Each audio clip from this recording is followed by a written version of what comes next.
Shabbat Shalom. I'm be starting in a few minutes. Bear with me. Hope everybody's having a great Shabbat. It's not Shabbat on the West Coast yet, but we're still gonna get into it. It'll come in as we teaching, going through the scriptures, getting an understanding of deception and deceit. Yeah.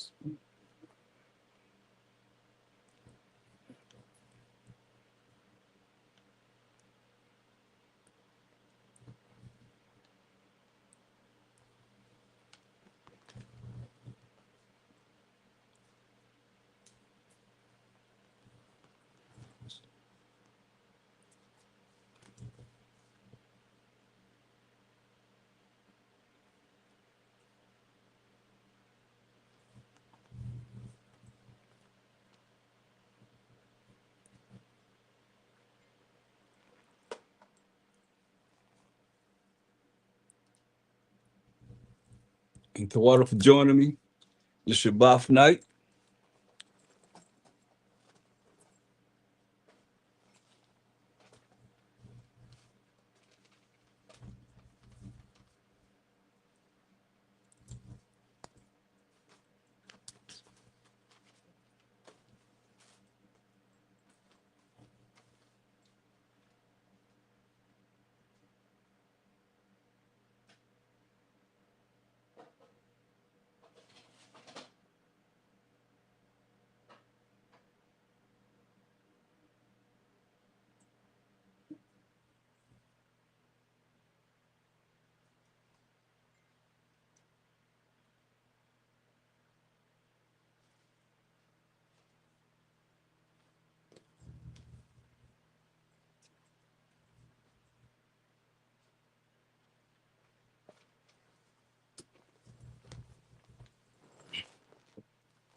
We're gonna begin started very soon here.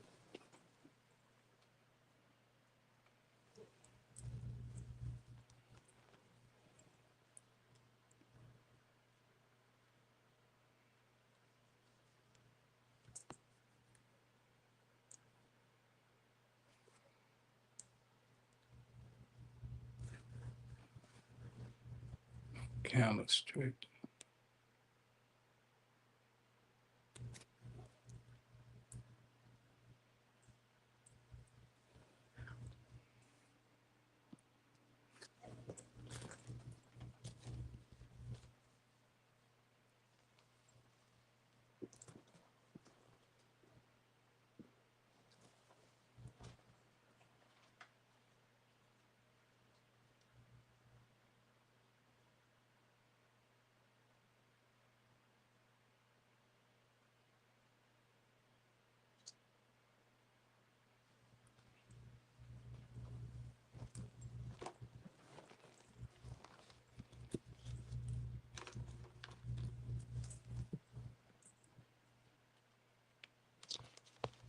As I said, we're gonna continue on deception and deceit. And a lot of the things that we have been caught up in as a people, and some realize it and some don't want to change. Some don't know and they're here and they still want to remain the same. So it's not for everyone, that's for sure. It's not for everyone to know their way out of darkness. That's why I say, hear the prayer of the dead Israelites, it says. Wow. That's something when you think about it. But it's real because that's how the Most High look at us.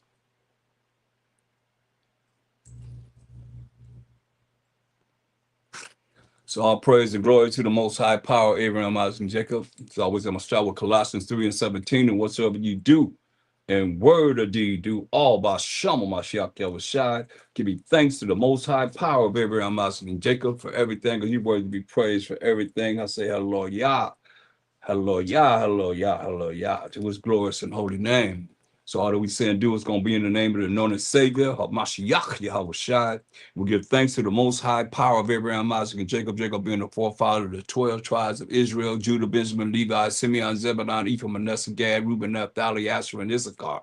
Those 12 tribes. That's what we say the power of now and forever and ever and ever and ever and ever. You know, but everybody else want to grab a hold to him. That's why I guess they have this doctrine of how he is, you know, a Mashiach Yahushai.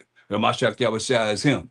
You know, so they have to really deal with the reality of the Most High is the power of Abraham, who had a son named Isaac, who had a son named Jacob, who became the forefather of the 12 tribes of Israel. Point blank, no more, no less. You know what I mean? And it is what it is. I mean, even Amashiach Yahushai identified the Most High as his name, as he told us in Exodus 3:15 and 14.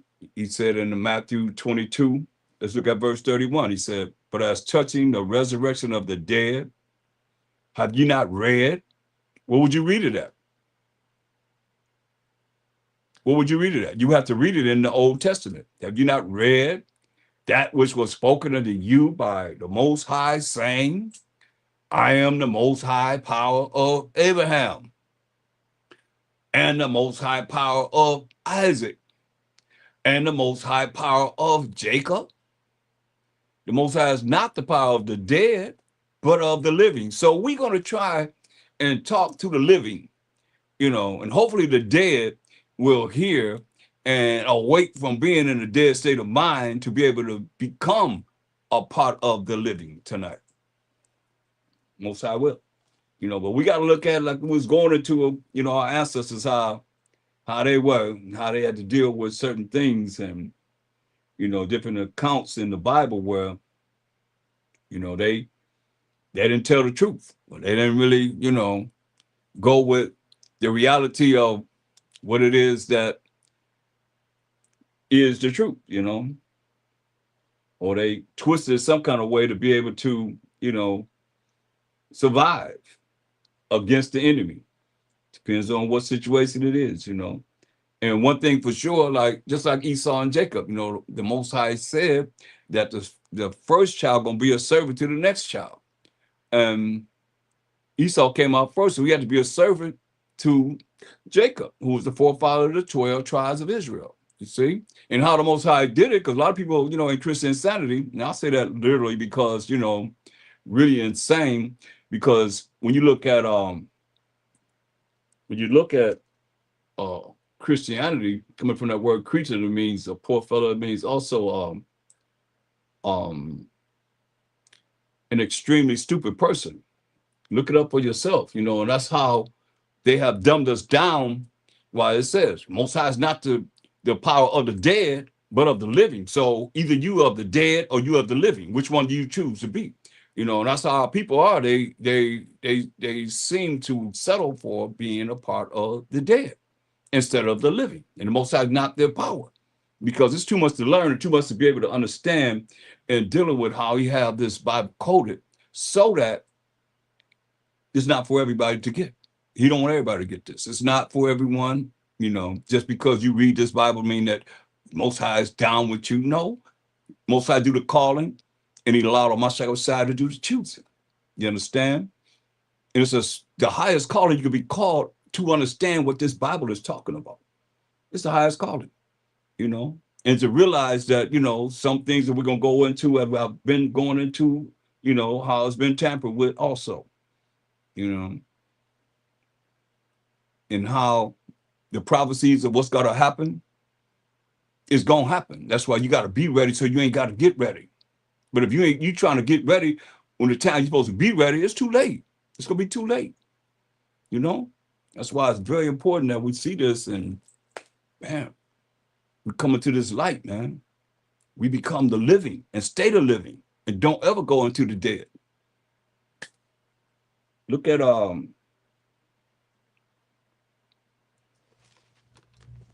Judges, the 3rd chapter.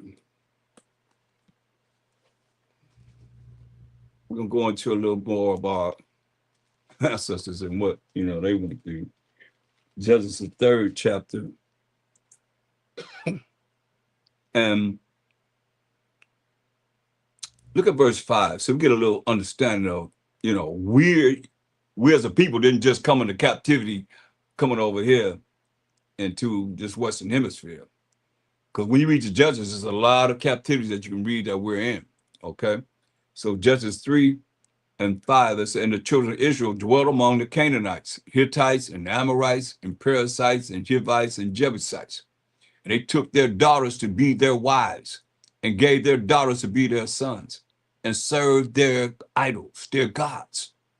When the Most High told us in Deuteronomy 7, and that's all praise to the Most High. Oh, so much I can say. You turn the Bible and go right there. Deuteronomy 7. He told us Deuteronomy 7. And we started verse 1. We're going to concentrate on verse 3 and 4. It says, when the Most High thy power shall bring thee into the land whither thou goest to possess it, and have cast out many nations before thee. You can see some of those nations that we just read about in Judges 3 and 5. Gonna be right here. Most High cast these nations out before us, going to the promised land. The Hittites, and the Girgashites, and the Amorites, and the Canaanites, and the Perizzites, and the Hivites, and the Jebusites, 7 nations greater and mightier than thou. You see? This is what the Most High did. He said,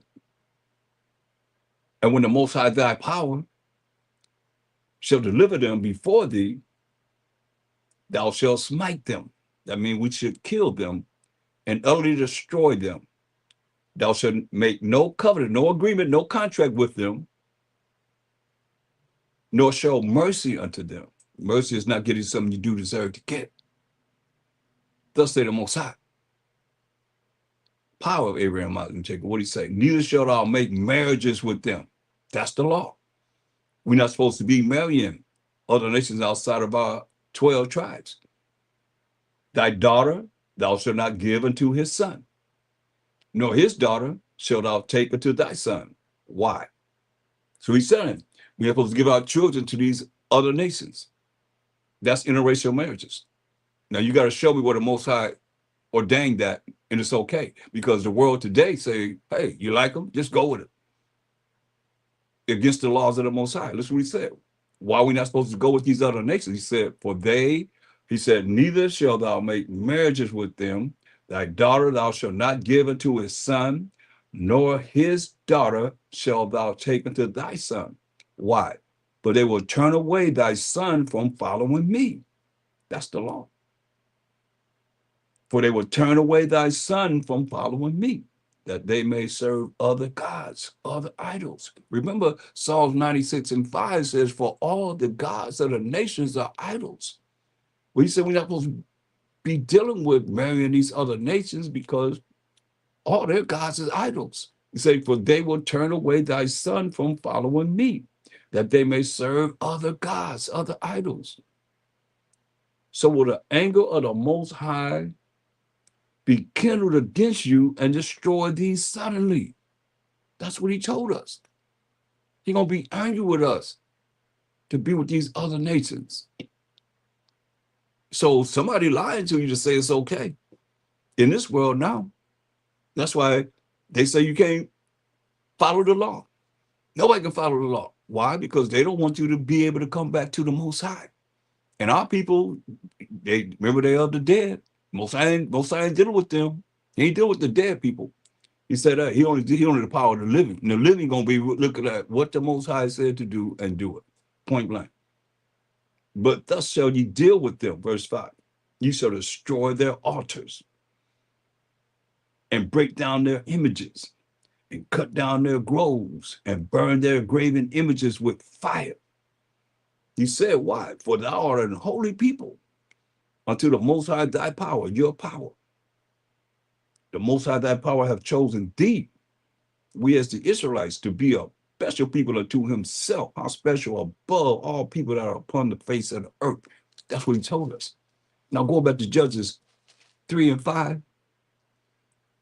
Judges 3:5, they say, this is why I went to the law to show you what we did. And the children of Israel dwelt among the Canaanites, Hittites, and Amorites, and Perizzites, and Hivites, and Jebusites, and they took their daughters to be their wives. You see how that's against the law? But what we just read? They took their daughters to be their wives and gave their daughters to their sons and served their gods, served their idols, like it is today. You know, you're up in all these different temples made with hands. Most I say, you don't dwell in temples made with hands and following the powers of these, or the idols of these other nations, man, all these different religions and so forth. Most I never gave us religions. It's the same thing that we're dealing with here. And the children of Israel did evil. You gonna tell me that you can marry anybody and that's righteous?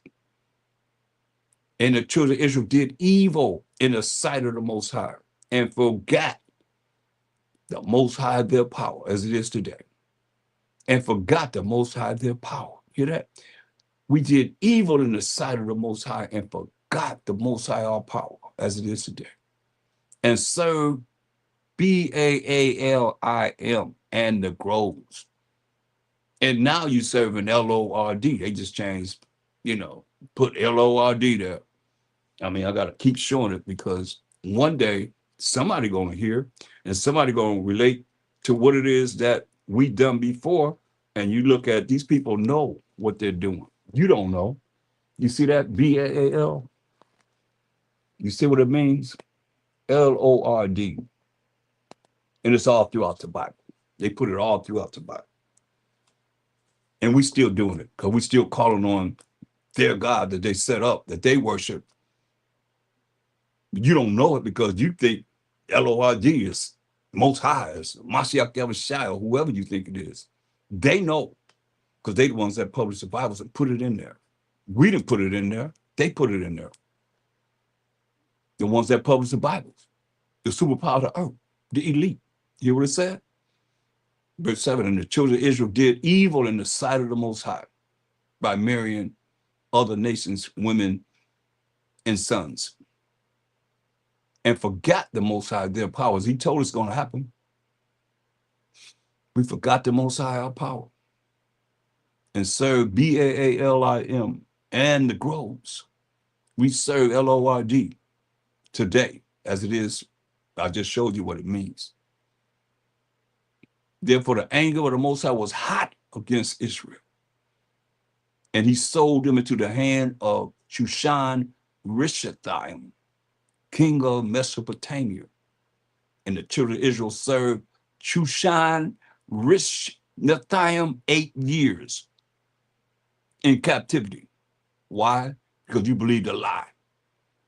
You believed the other nations more so than the Most High. And when the children of Israel cried unto the Most High, they didn't cry to the Most High being prideful. We didn't cry to the Most High being prideful, so we had to humble ourselves. And he humbled us. And when the children of Israel cried, it's a solution, y'all, unto the Most High raised up a deliverer to the children of Israel, who delivered them, even Thachniel, the son of Kenaz, Caleb's younger brother. You know, Joshua and Caleb, the only one that brought us out of the wilderness, the only adults. Killed everybody else. We came out 600,000 strong army. Killed everybody but Joshua and Caleb in a 40-year period. So this is Caleb's younger brother. And the spirit of the Most High came upon him, and he judged Israel and went out to war. And the Most High delivered Shushan Rishathaim, king of Mesopotamia, into his hand. And his hand prevailed against Shushan Rishathaim. What is Shushan Rishathaim? And the land had rest 40 years. See that? We had rest for 40 years. You know, Othniel, the son of Kenaz, died. And the children of Israel did evil again in the sight of the Most High. Deceptive. You think you're going to deceive the Most High? And the Most High strengthened Eglon, just like it, the king of Moab, against Israel, because they had done evil in the sight of the Most High. You see, understand this. Because a lot of times, you know, you read the scriptures and you look at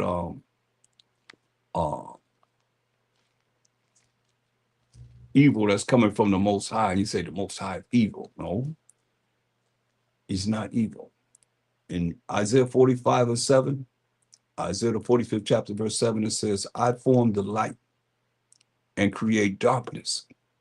I make peace and create evil, right? I, the Most High, do all these things. So when you understand, when you do something that's against his law, statutes, commandments, you draw evil to you. See, initially, we were all righteous. We did what he said to do. And what happened? He said, what did he tell the Adamites? What did he tell Adam and Eve? He said, don't eat of the tree of the knowledge of good and evil. We didn't need to know about evil. But when you look at, okay, well, you know, just like it is now, some of y'all might be still revert to the world, how it was in the world, you know, back to that world, whereas you was wicked, you wasn't really knowing the truth, and you wasn't not righteous, no way, shape, or form, but you result back to that because that's what it was presented. What else you going to do? People come and go, but where they go back to? They go back to their world, to the world. The world say, hey, come on. The world accept everybody, like Satan will take anybody, just like you are. Come as you are. Don't matter. But the Most High got rules and regulations, you understand? And we followed those rules and regulations to the T. We were living to be living forever. We were immortal. But then when we ate of the tree of the knowledge of good and evil, we brought that evil in. Now, you drew evil to you, so he said, you're going to die. That's why we die. That's why it says, when you draw evil to you, then the Most High send a judgment. You be righteous, then you be blessed. He said, I mean, it's real simple. You just read Deuteronomy 28, the first chapter to the 14th verse. He said, you do what I say do, I'm going to bless you. If you don't, I'm going to curse you. I'm going to bring these curses on you. You see, the anger of the Most High came upon us. Why? Because we did evil. You brought evil to you. So now when you brought evil to us, then you're going to get a judgment. That's just simple. Huh? Just like the child do something wrong, then you punish them one way or another. Or you do something wrong at Esau's kingdom, what are you going to do? He going to pat you on the hand? No, not us. we're going to be dealt with. There's a judgment. There's a punishment. Simple as that. Going back to Judges 3. You know, you think we thinking we're going to deceive the Most High. Like some of you out there think you're going to deceive the Most High. No way. No way. Better understand. Look, let's look at Judges 3 and 12. And the children of Israel did evil again in the sight of the Most High. Remember, the Most High's eyes are 10,000 times brighter than the sun, beholding all the ways of man, and even the secret parts, right? So ain't nothing we could do that he ain't seeing. And the Most High strengthened Eglon, the king of Moab, the indigenous Chinese, against Israel, because they had done evil in the sight of the Most High. And he gathered unto him the children of Ammon and Amalek. So that's like, look, that's the Chinese, that's the Japanese, and that's the Jewish people today. The Edomites, the Amalek, Edomites. Listen. And he gathered to him the children of Ammon and Amalek, and went and smote Israel and possessed the city of palm trees. So they took us down. Who? The Chinese, the Japanese, and the Jewish people. Moab, Ammon, and Amalek joined together. 3 nations bringing us down, right? So the children of Israel served Eglon, the king of Moab, the king of the Chinese, 18 years. But when the children of Israel cried unto the Most High, which is a solution, in humility, the Most High raised up a deliverer, Ehud. We'll talk about Ehud, the son of Zerah, a Benjamite, a man left-handed. And by him, the children of Israel sent a president to Eglon, the king of Moab, right? So they sent Ehud, to the king of Moab, president, right? Check this out.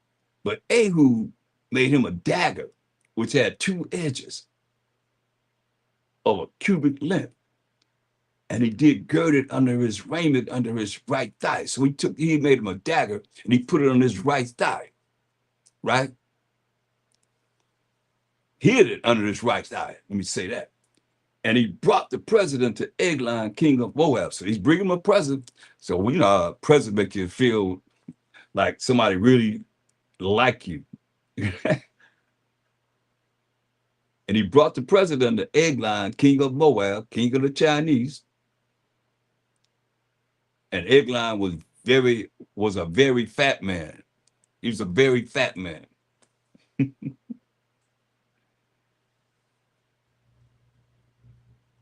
And when he had made an end to offer the present, he sent away the people from that bear the present. So when he offered the present, he sent away the people that, that had brought the present that Israel had, given Ehud to give to, Eglon. Send the people away, right? But he himself turned again from the quarries that were by Gilgal and said, I have a secret errand unto you, O king. So I got a secret errand for you, O king. Who said, keep silent. He said, keep silent. If it's a secret, the king said, oh, keep silent. I don't want nobody to hear it. And all that stood by him went out from him. So everybody that was around him, he got rid of them, right? And Ehud came unto him, and he was sitting in a summer parlor, which he had for himself alone. And Ehud said, I have a message from the Most High unto thee. And he arose out of his seat. And Ehud put forth his left hand. Remember, he put that dagger in his right thigh. Hid it in his right thigh, right? So, and he was left-handed. So Ehud put forth his left hand and took the dagger from the right thigh and thrust it into his belly. Ooh. Man, I think about a dagger. I would love to have a dagger that's like a 6-point shield. Can you imagine? I don't care where that sucker land, it's gonna hit you. It's gonna cut straight open. Woo! Because it got 6 points on it. Woo! Man, And Ehud put forth his left hand and took the dagger from his right thigh and thrust it into his belly.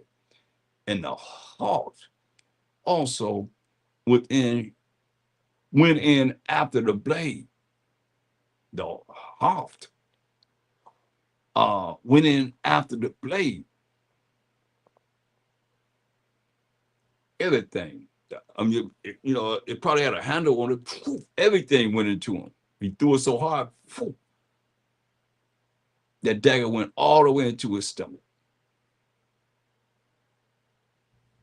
And the fat closed upon the blade. You hear that? He was so fat, it went inside him. The fat just closed up on the blade so that he could not draw the dagger out of his belly. And the dirt came out. You hear that? And the dirt came out. Filthy McNasty. The dirt came out. Ugh. Then Ehud went forth through the porch and shut the doors of the parlor upon him and locked them. So he closed him in. When he was gone out, his servants came. And when they saw that, behold, the doors of the parlor were locked. They said, surely he covered his feet in his summer chamber. He's just chilling. And they tarried till they were ashamed. And behold, he opened not the doors of the parlor because he finished. He's dead. Therefore they took a key and opened them. And behold, their ruler was fallen down dead on the earth. Finished. And they would escape while they tarried and passed beyond the quarries and escaped unto Siserath. Yeah. And it came to pass when he was come that he blew a trumpet in the mountain of Ephraim, and the children of Israel went down with him from the mount, and he before them, and he said unto them, follow after me. He said, follow after me. For the Most High have delivered your enemies, the Moabites, into your hand.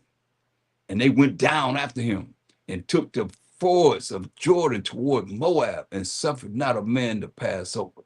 And they slew of Moab at that time about 10,000 men, all lusty and all men of valor, meaning men of war. And they escaped not a man, killed every last one. So Moab was subdued that day under the hand of Israel, and the land had rest 80 years. When we had 40 years, now we had 80 years. The score is 20. We had rest for 80 years. And after him was Shamgar, son of Anath, which slew of the Philistines 600 men. Tell me we ain't powerful. And after him was Shamgar, the son of Anath, which slew of the Philistines, these Hamites, so-called Africans, 600 men with an ox goad. And he also delivered Israel, you see? So we got one more time, just one last time to cry unto the Most High for our deliverance. And he's going to send on Mashiach Yahushua to set up righteousness on this earth. It's the last time, yo. Let's go to Judges 16. So you see, you deceived him. You gave him that present. He felt like everything was cool, but it wasn't. Look at our brother Samson, Judges 16:4. And it came to pass afterward that he loved a woman in the valley of Shereth, whose name was Delilah. And the rulers of the Philistines came up unto her and said unto her, entice him and see wherein his great strength lieth. Because, Samson was very, very strong. And they want to get him because he was strong, like they take down all our leaders. Nothing to do under the sun. Everybody that seemed to be coming up and doing certain great things, they come after him. Every time. But we got to be smart. We got to read this Bible and find out what it is that worked and what didn't work. Don't do the same thing. Don't get caught up in the same madness.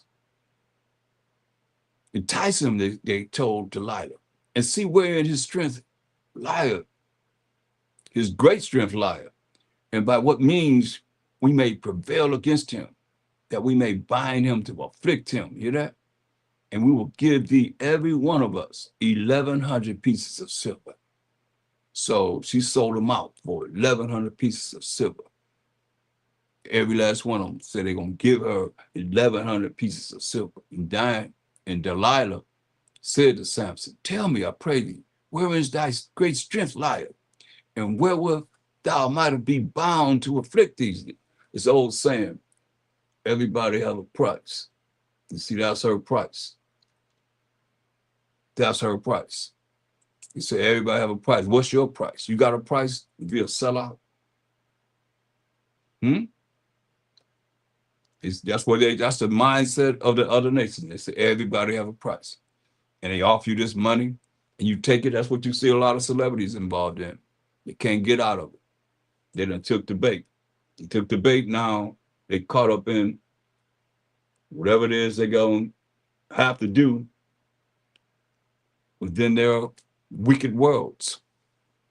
So she would have known about the strength. So you get this 1,100 pieces of silver from each one of them, right? So she plotting against them, you see? And this is what we look at can happen to anyone that's not really focused on, what it is that we see in here in this Bible. And if you don't know, you should inquire to know so that you don't make those mistakes as others made in the Bible. And the result is death. Result is, what is the result, Anger of the Most High is a fearful thing that falls in the hands of the living power. It's serious. As serious can be. She want to know his strength, his great strength. Samson said unto her, if they bind me with 7 green whips that will never dry, then shall I be weak and be as another man. So he's telling the truth or he's telling a lie? He lied. Then the rulers of the Philistines brought up to her 7 green whips. See how she going back telling them? She a snitch. She a sellout for that money. And that's how they think. Everybody have a price.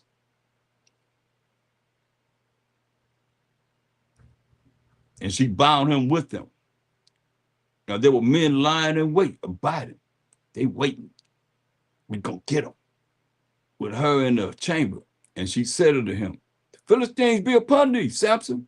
And he brake the whips as a thread of tow is broken when it touches the fire. So his strength was not known. Delilah said unto Samson, behold, thou hast mocked me and told me lies. See? We talking about deception. Now tell me, I pray thee, wherewith thou mightest be bound. And he said unto her, if they bind me fast with new ropes that never were occupied, then shall I be weak and be as another man. Delilah therefore took new ropes and bound him therewith, and said unto him, the Philistine be upon thee, Samson. The first time you should have knew. How you gonna let her do it over and over again? But here it is, the Philistines be upon thee, Samson. And there were liars in wait, abiding in the chamber. And he brake them from off his arms like a thread. And Delilah said unto Samson, hitherto thou hast mocked me and told me lies. Tell me wherewith thou mightest be bound. So you shouldn't get caught up in nothing like this, man. Because you see what happened twice. And he said unto her, if thou weedest the 7 locks of my head with the web. And she fastened it with the pin. So he had 7 locks. And she fastened it with the pin and said to them, the Philistine be upon thee, Samson. And he awakened out of his sleep and went away with the pin of the beam and with the web. And she said to him, how canst thou say I love thee when thine heart is not with me?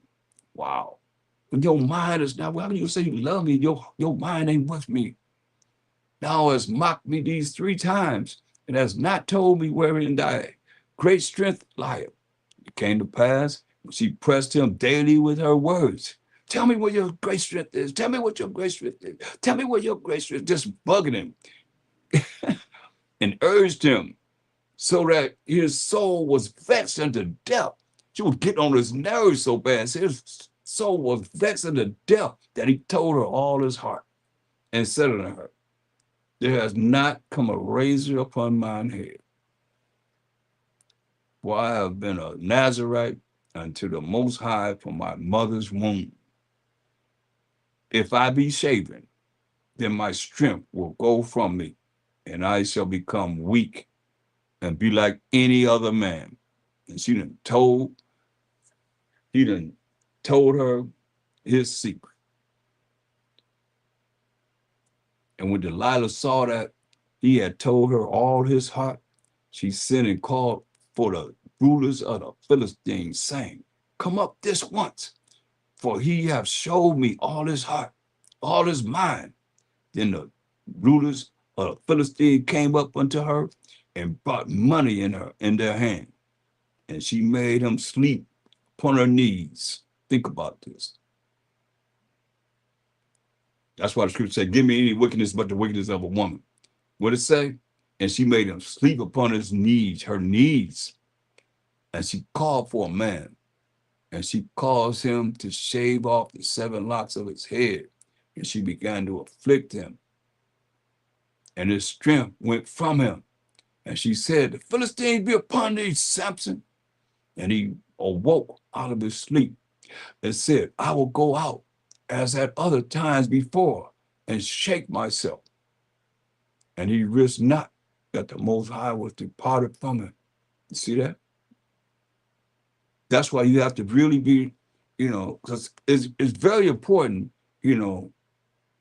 that you look at this and you look at what works and what doesn't work when you read the Bible. Because the Most High departed from him. You hear that? And you got to go back to what the Most High told Adam. And men and women have to understand this, because you have to make the right decision, because it could be in your life. It could be, death to you, or the lake of fire. You don't know. That ultimate punishment, what he told Adam in Genesis 3:17. And you see what happened just now with Samson and Delilah. Genesis 3:17. And unto Adam he said, because thou hast hearkened unto the voice of thy wife, and hast eaten of the tree of which I commanded thee, saying, thou shalt not eat of it. Curses the ground for thy sake, and sorrow thou shalt eat of it all the days of thy life, and so forth and so on. The curse that he put upon him, because what did he say? The first thing he told, this the first judgment upon man. He said, because thou hast hearkened, listen unto the voice of thy wife. And this is what Samson did. He listened to the voice of this, what he said. And it's very important, because we look at Judges 16:4, you said that it came to pass afterward that he loved a woman in the valley of Sereph, whose name was Delilah. That's something. Like Adam probably loved Eve. And the man got to look at, okay, we love it, but we got to make the right decision, because it could be detrimental. Look what happened to him. Judges 16:21. But the Philistine took him and put out his eyes. They put out his eyes, y'all, and brought him down to Gaza and bound him with fetters of brass. And he did grind in the prison house, putting to work, man. That's why you got to look at this, man. You got to take in all the information and make the right decisions, brothers and sisters. You got to look at not being like this, not being a sellout, not you know, because we got something that's so miraculous beyond what you see in here. Ain't nothing that we can see here is compared to the kingdom that's prepared for us, man. You could ask somebody. Nothing. When I say nothing, I mean nothing compares to this is nothing but concrete jungle.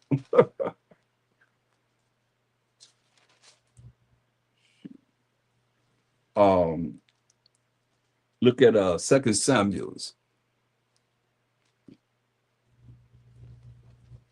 16 and 15. Um, in Absalom, and all the people, the men of Israel, came to Jerusalem, and Ahithophel with him. And it came to pass when Hushai, the Agagite, David's friend, was come unto Absalom, this King David, his son Absalom, that Hushai said unto Absalom, Most High saved the king. Most High saved the king. And Absalom said to Hushai, Is this thy kindness to thy friend? Why wentest thou not with thy friend? And Hushai said unto Absalom, Nay, no, but whom the Most High and his people and all the men of Israel choose, his will I be, and with him will I abide. So he's like saying, hey, I'll be with whoever the Most High choose and the children of Israel choose. And again, whom should I serve? He said again, whom should I serve? Should I not serve in the presence of his son as I have served in the Father's presence? So will I be in thy presence, right? Then said Absalom to Ahithophel, give counsel among you what we shall do. And Ahithophel said unto Absalom, go in unto thy father's concubines. Wow. And Ahithophel said unto Absalom, go in unto thy father's, that's King David's concubines, which he hath left to keep the house. And all Israel shall hear that thou art abhorred of thy father, you are hated of your father. Then shall the hands of all that are with thee be strong. Wow. Look, in Exodus, the 20th chapter. What does the law say, man? Verse 14. It says, thou shalt not commit adultery. This is own fathers, wives, man, concubines, man. It's wicked, man. Tell him to go into his own father's concubines. Then shall the hands of all that are with thee be strong. Verse 22 of 2 Samuel 16. So they spread Absalom a tent upon the top of the house, and Absalom went in unto his father's concubines in the sight of all Israel. You think about that, you know, because the world we're in now is a different, totally different world. Now, I'm quite sure, you know, these women had a choice to say, no, you can't touch me. I'm King David's woman. You would have said?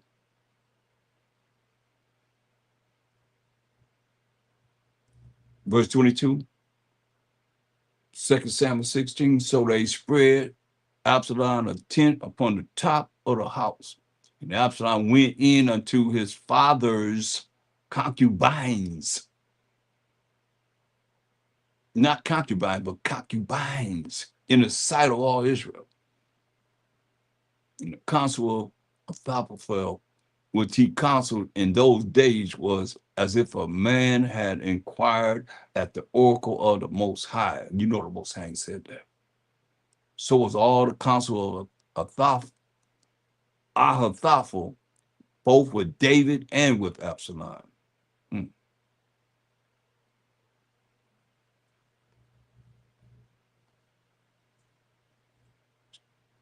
Wicked, man. Totally wicked. Go back to 2 Samuel 13. And we'll punch it. Man, you see why we're in the condition we're in, right? I hope you do. Man. Look at 2 Samuel. We're gonna read chapter 13, verse 24. And Absalom, the same Absalom, David's son, came to the king and said, Behold now, thy servant has sheep shearers. Let the king, I beseech thee, and his servants go with thy servant. And the king said to Absalom, Nay, no, my son, let us not all now go, lest we be chargeable unto thee. And he pressed him, getting on his nerve. Let me do it, let's do it. Howbeit he would not go, but blessed him. Then said Absalom, If not, I pray thee, let my brother Amnon go with us. And the king said unto him, Why should he go with thee? Why you want him to go with you? Say, why do you want him to go with you? But Absalom pressed him that he let Amnon and all the king's sons go with him.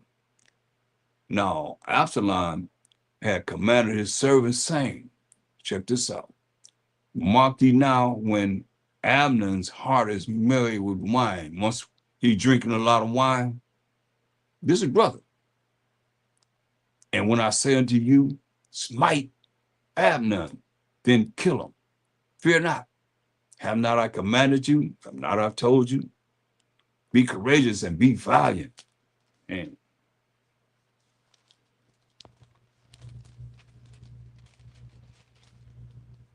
see, there's a reason why I did it, because when you go to verse 1, it tell you in 2 Samuel 13:1, and it came to pass after this that Absalom, the son of David, had a fair sister. When you say fair, that means he had a beautiful sister whose name was Tamar. And Abner, the son of David, loved her. He loved her. And Abner was so vexed that he fell sick for his sister Tamar. Hear that? He loved her. Looking at her sister, she was beautiful. He loved his own sister.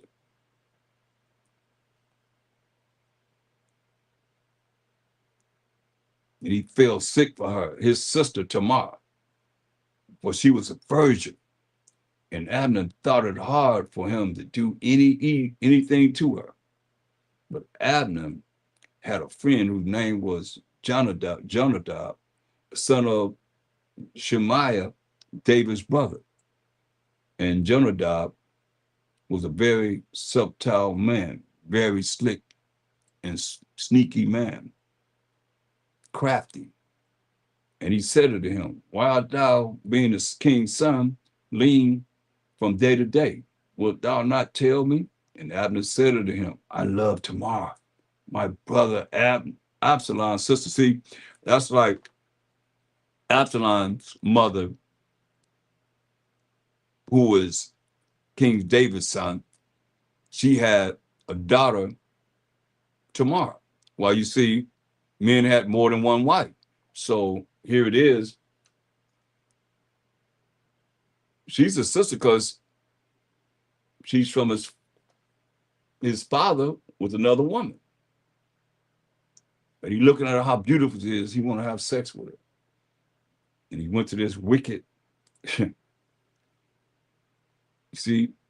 You see how you're looking at how we are as a people, and you look at why would you do this? Why they like this? Because this is where we come from. This is the same people that you read about the Bible that you see that's operating in this day and time now.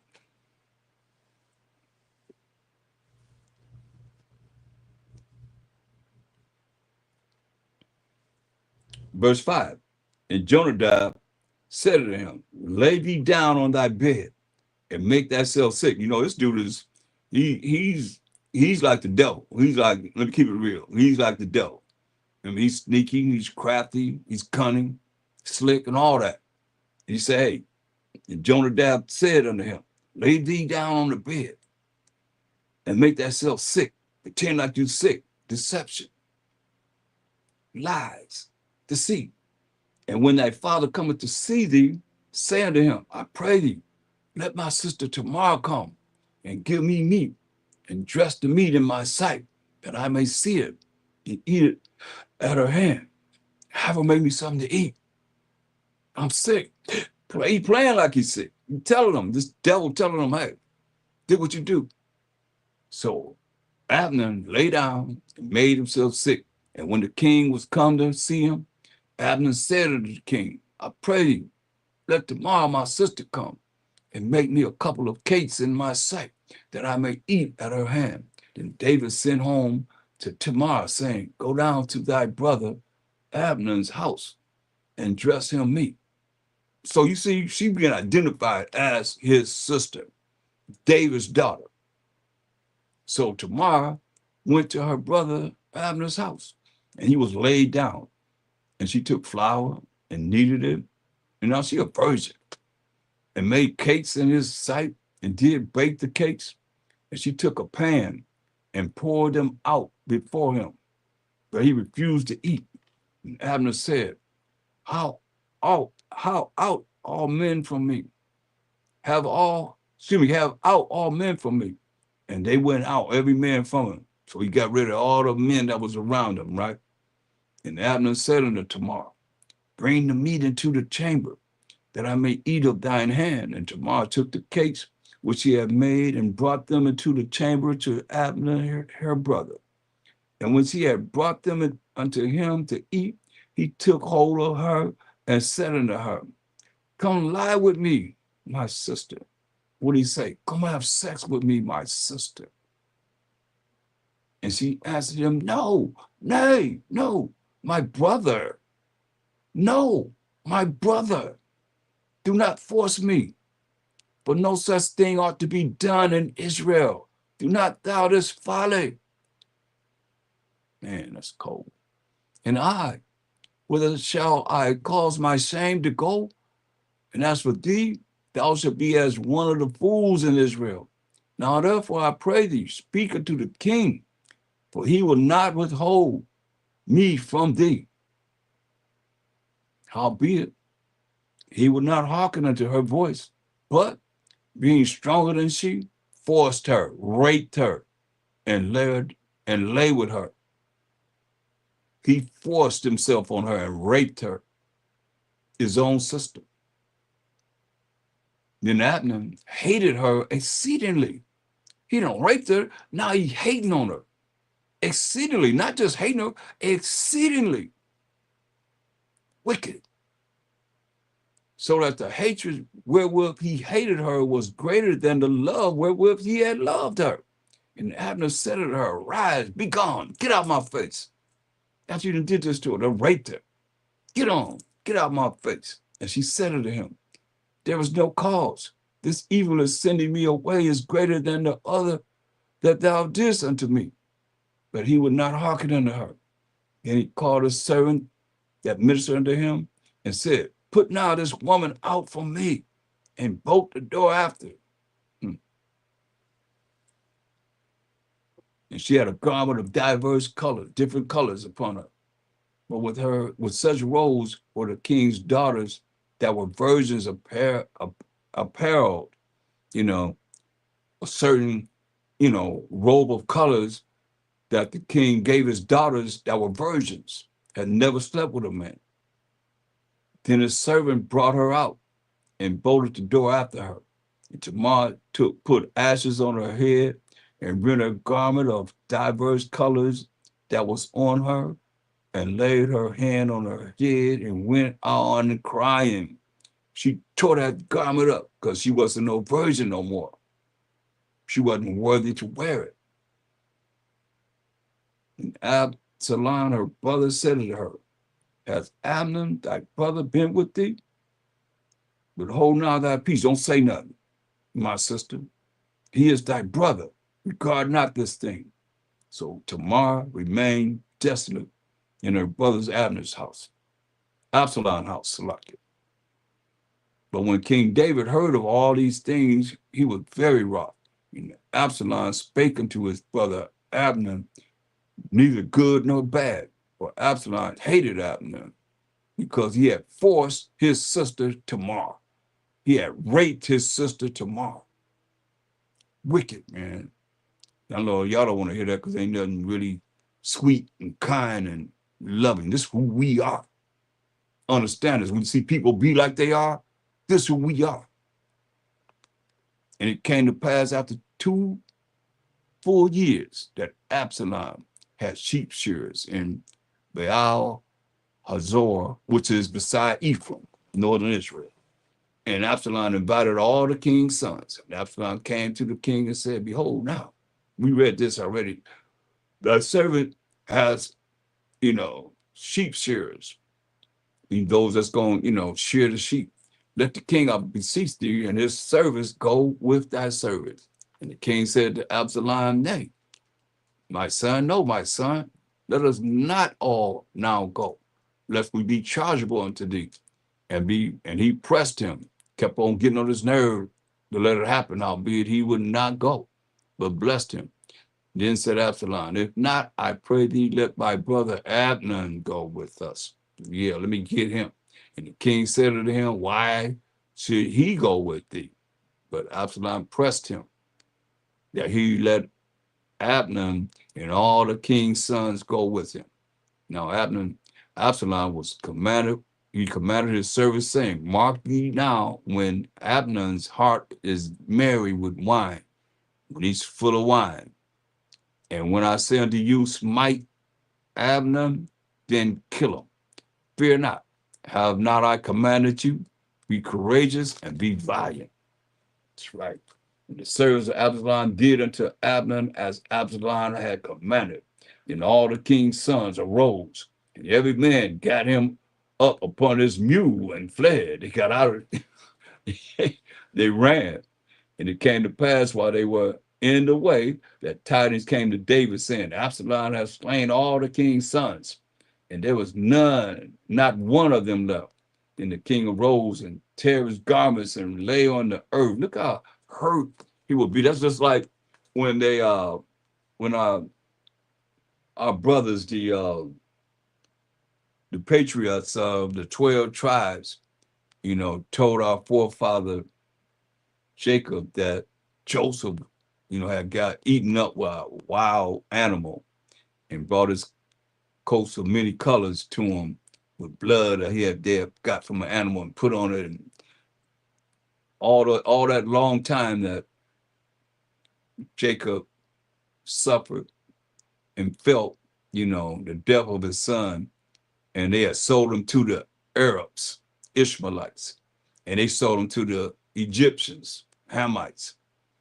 And that's when the famine came. He had to go in there and face him. Same thing, man. It's like bringing that sorrow, man, and not even knowing the whole story,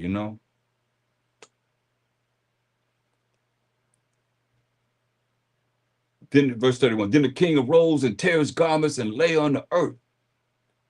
And all his servants stood by with their clothes rent.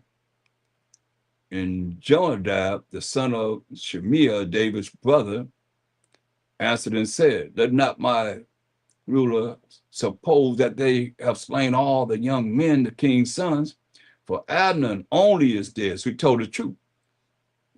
Somebody told him all his sons have been put to death. So he told him the truth. Only Abner is put to death. His wicked butt that raped Tamar, his sister, Absalom's sister. But by the appointment of Absalom, this has been determined from the day that he forced his sister Tamar. Now they've been finding out. Oh, what? He raped my daughter? Now therefore, let not my ruler, the king, take the thing to his heart, to think that all the king's sons are dead. For Abner only is dead, but Absalom fled. And the young man that kept the watch lifted up his eyes and looked, and behold, there came much people by the way of the hillside beside him, behind him. And Jonadab, this wicked sinner, said unto the king, Behold, the king's sons come, as thy servant said, so it is. It came to pass as soon as he had made an end of speaking that, behold, the king's sons came and lifted up their voice and wept. And the king also, and all his servants wept very sore. But Absalom fled and went to Talmai, son of Ammihud, king of Geshur. And David mourned for his son every day. So Absalom fled and went to Geshur and was there 3 years. And the soul of King David longed to go forth unto Absalom, for he was comforted concerning Abner, seeing he was dead. Man, that's our story, man. That's cold-blooded. But it's real.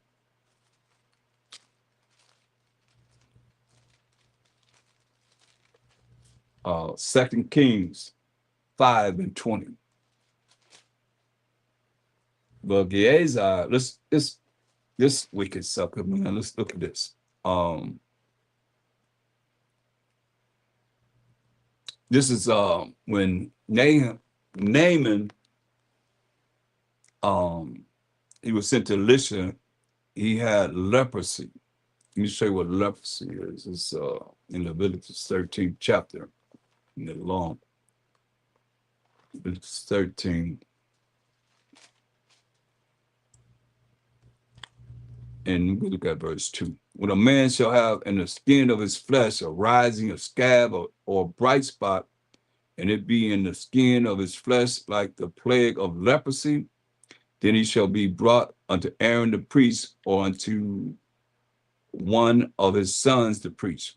And the priest shall look on the plague in the skin of the flesh, and when the hair in the plague is turned white, and the plague in the sight be deeper than the skin of his flesh, it is a plague of leprosy.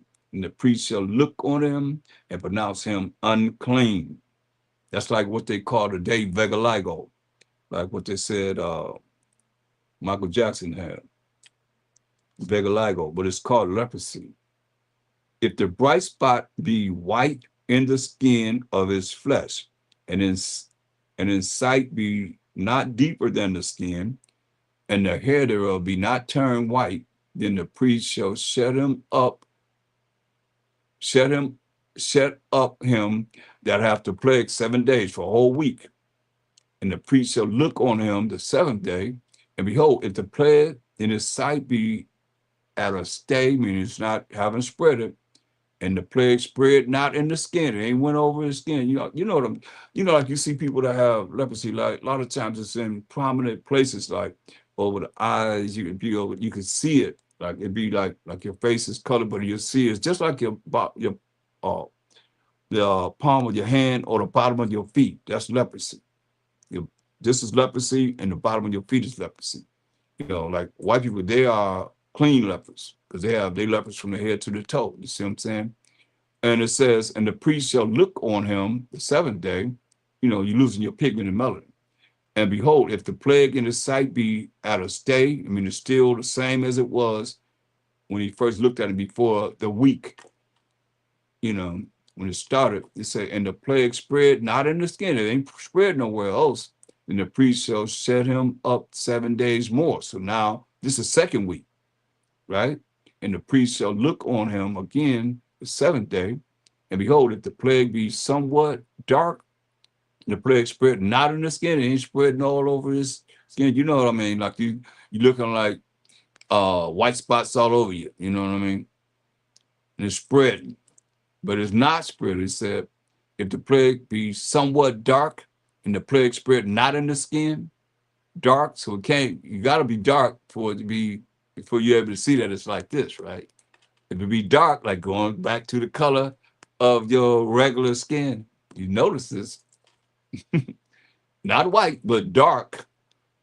What it says, um, if the plague be somewhat dark, and the plague spread not in the skin, the priest shall pronounce him clean. It is but a scab, it's just a scab. And he shall wash his clothes and be clean. Now, when you read verse 30, it says, then the priest shall see the plague, come on, leprosy. And behold, if it be in the sight deeper than the skin, and there be in it a yellow thin hair like blonde hair, then the priest shall pronounce him unclean. It is a dry scald, even a leprosy upon the head or beard, right? So blonde hair is not good. So going back to 2 Kings 5, so you understand, we dealing with deception and people living in deceit and doing the things that contrary to being righteous and doing the right thing. They lie, right?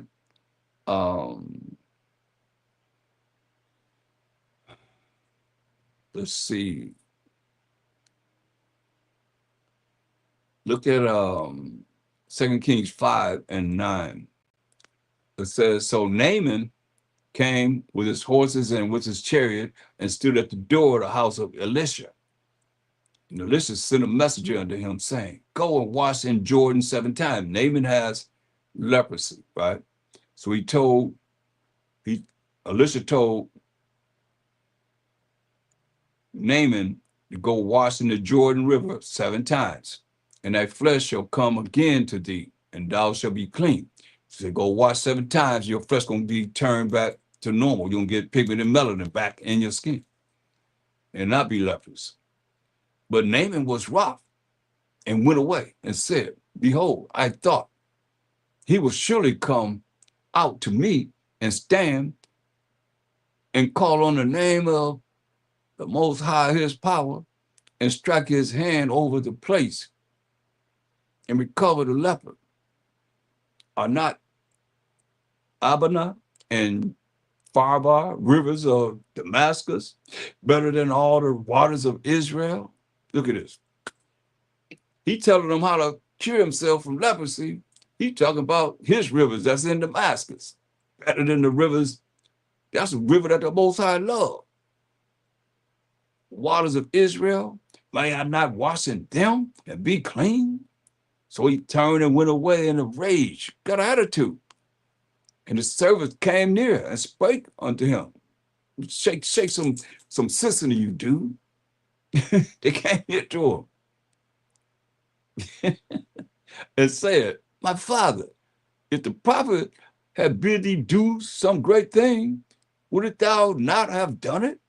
How much rather then when he said to thee, wash and be clean? You hear what he said? He said, go into the Jordan, and wash yourself 7 times, and this leprosy gonna be gone. That's why I say that you gotta look at the mindset how people are. And they got this mindset, why I can't come over here to where I'm at? The waters of Damascus not good enough. Why I gotta go get in the Jordan River?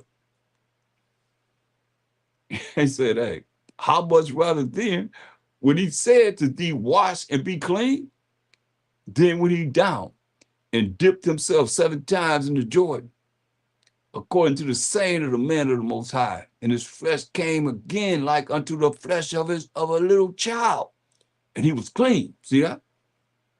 His pigment came back, his melanin came back, like a little child. It says he was clean, and he returned to the man of the Most High, Elisha. He and all his company came and stood before him, and he said, behold, now I know that there is no power in all the earth but in Israel. Now, therefore, I pray thee, take a blessing of thy servant. Let me give you something. Make sure, that that I appreciate you doing this. After you had an attitude, now you done changed up, now you see that the Most High is the power of Israel and rolling in that Jordan River. But he said, as the Most High liveth, before whom I stand, I will receive none. So you can't give me nothing. I don't want nothing. And he urged him to take it, but he refused. See that? That's the Most High. Most High did that. See how he did? That's what he said. Hey, look, as the Most High liveth, he the one that done it. Why should I take any credit for what it is the Most High done? And that's the mindset we have to have. But, you know, people look at, oh, wow, look what I did. They did that, I did this, I did that. You did nothing. You what he said? The Most High did. As the Most High liveth, before whom I stand. See, he told him, I stand before the Most High. You know, he done prayed the Most High healed him. He done said, if the prayers for him to be healed, how you going to take the credit for it? That's why somebody ought to understand this, man. It's like, all the thing y'all need to be saying is all praise to the Most High. How you gonna take some credit for something? Y'all can't tell me, oh, well, that was great. That's this, that, that. All praise to the Most High. I ain't wrote no scripture. I ain't wrote none of this. I have understanding, you know, a little bit, but I mean, I can't take no credit for nothing. What scripture you wrote? What scripture's chapter and verse your name? You know? Or what is it I've learned to do, and he showed me to do? I ain't learn it on my own. That's what he's saying. Listen, man, he's powerful. He told Elijah, give me some of that power you got before Elijah went up in the chariot, right? He said, man, if you be here whenever I go up in the chariot, man, I'll give you a double portion of what I have. Gave him his mantle, man. He got a double portion of Elijah, man. Understand this. You hear what he's saying? He got power. He got power. He said, hey, but he said, as the Most High liveth, and the Most High liveth, before whom I stand, I will receive none. And he urged him to take it, but he refused. He refused to take anything. Listen, it's very, very important. Naaman said, so that not then, I pray thee be given to thy servant 2 mules, burden of earth, but thy servant will henceforth offer neither burnt offering nor sacrifice unto other gods, other idols, but unto the Most High. You know? He said, I'm only going to sacrifice, do what I'm going to do, going to praise the Most High. And this thing, the Most High pardon thy servant, that when my ruler go up into the house of Rimmon to worship thee, and he leaneth on my hand, and I bowed out myself in the house of this idol. When I bow down myself in the house of this idol, Rimmon, the Most High pardon thy servant in this thing. He asked for repentance. And he said to him, go in peace. So he departed from him a little way. But Gehazi, you got to hear this, because this wicked sucker. But Gehazi, the servant of Elisha, the man of the Most High, said, behold, my ruler has spared Naaman this Syrian. You see, Naaman is a Syrian. He's not an Israelite. He's a Syrian. And that's where we come from. We come from Jacob and 4 Syrians, women, and Joseph and 2 African or Hamites. Well, he had his 2 children came from a Hamite woman, I'll say.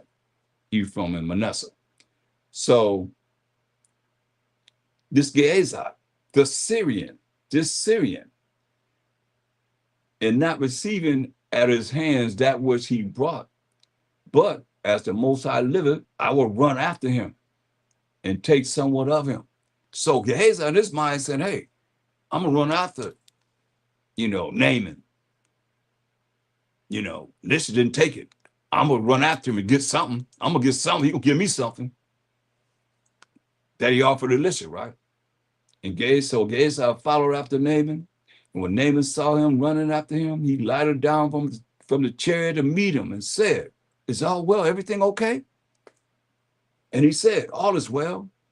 My ruler have sent me. And the reason why I'm saying ruler in place of master, because I got to go back to when you look at BAAL, let me underline it so you'll see. These are the things that they implanted in the Bible, and is still dealing with calling on their idols, their gods. See that? I underlined it. When you see BAAL is LORD and MASTER. You see that? I hope you see that. So that's what I'm saying, ruler. If let me show you reason why I'm doing that. And if you hear us, let's share the wisdom. We're not saying the names of these gods, these idols. Because he told us in the law, Exodus 23 and 13, it says, and in all things that I have said unto you, be circumspect, be cautious, and make no mention of the name of other gods. You hear that? He said, make no mention of the name of other gods, neither let it be heard out of thy mouth. Right? So they put these, especially BAAL representing LORD and MASTER. Right? So that's why you hear me saying replacing, you might be looking at it, and I'm replacing those words with something else beside that idol, BAAL, or, the words that it means in LORD, MASTER, and so forth. So now going back to 2 Kings 5 and um, 21. So Gehazi followed after Naaman. And when Naaman saw him running after him, he lighted down from the chariot to meet him and said, is all well? Everything all right? And he said, all is well. Everything all right. My ruler, you see, I'm replacing that MASTER with ruler because that means BAAL. Okay? And they put it in here so you be calling on their idol, their God. Has sent me, saying, behold, even now. So he said, Elisha sent him, right? Is that the truth? This is what he said. Keep this in mind. My ruler, talk about Elisha, has sent me, saying, behold, even now there become to me from Mount Ephraim 2 young men of the sons of the prophets. Give them, I pray thee, a talent of silver and 2 changes of garments. You hear that? He lying on who? The man of the Most High, Elisha. That's why it's amazing how, I have different case scenarios in the Bible and in life where people, they don't really look at you as being who you are and dealing how we deal in this truth and so forth. It's be like you're like anybody else or worse than anybody else. And you'll see the result. I've seen many results, man. It's sad, but it's real. And here it is. He's lying on Elisha, telling Nahum, he said, hey, there's 2 young men of the sons of the prophets. Give them, I pray thee, a talent of silver and 2 changes of garments. And Nahum said, be content, take 2 talents. And he urged him and bound 2 talents of silver in 2 bags with 2 changes of garments and laid them upon 2 of his servants. And they bare them before him. They took all the things that he gave them. And when he came to the tower, he took them from their hand and bestowed them in the house. Took everything he had got from Naaman and put them in his house. And he let the men go. Y'all go home. And they departed. So he got everything that Nahum gave the 2 men. Gehazi had it, put it in his house, right? But he went in and stood before his ruler. You see, I'm replacing MASTER with ruler. And Elisha said unto him, whence comest thou, Gehazi? And he said, thy servant went no whither. I ain't been nowhere. And he said unto him, went not mine heart with thee? Didn't my mind go with you? He said, did my mind go with you? I said, what do you think? I said, did my mind go with you?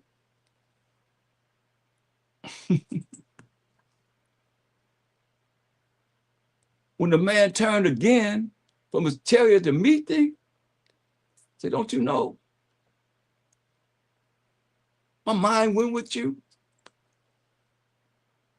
When the man turned again from his chariot to meet thee, is it a time to receive money and to receive garments and olive yards and vineyards and sheep and oxen and men servants and maid servants?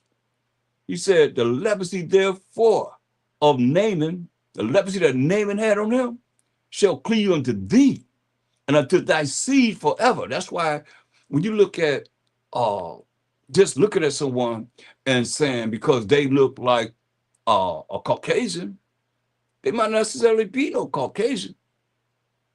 I met people that say they look just like Caucasian. They say they're not Caucasian.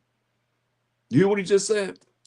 He said, the leprosy, therefore, of Naaman shall cleave unto thee, or cleave unto you, Gehazi, and unto thy seed forever. So some of these people are Syrians, but they look like Caucasian because that leprosy cleaving to them, he said, forever. Hope y'all heard what I said. He said, the leprosy, therefore, of Naaman shall cleave unto thee and unto thy seed forever. And he went out from his presence a leper. How he looked? As white as snow. He went from his presence a leper, as white as snow. It's real, man. That's why when you look at spiritually and you in tune with the Most High, when you really in tune with the Most High and you look at how the things operate and you operating in the spirit with him, you could look at this, man. This is really powerful because look how he says. He says, such a man, this is Salakia. This is Ecclesiastes 23:19. He says, remember he said his mind went with him, right? And a lot of times people don't realize the operations of how the Most High operates spiritually when you operating with him and you're in the spirit with him.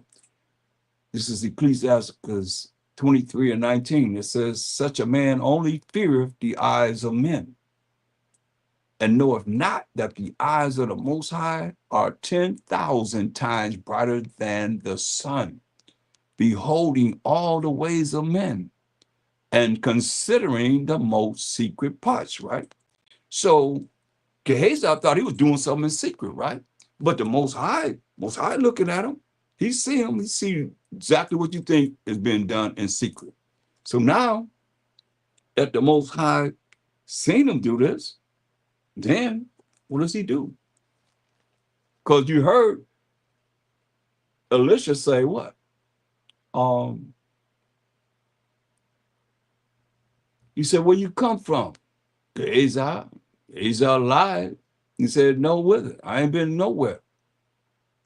In verse 25 of 2 Kings 5th chapter, verse 26 said, he said to him, went not my heart?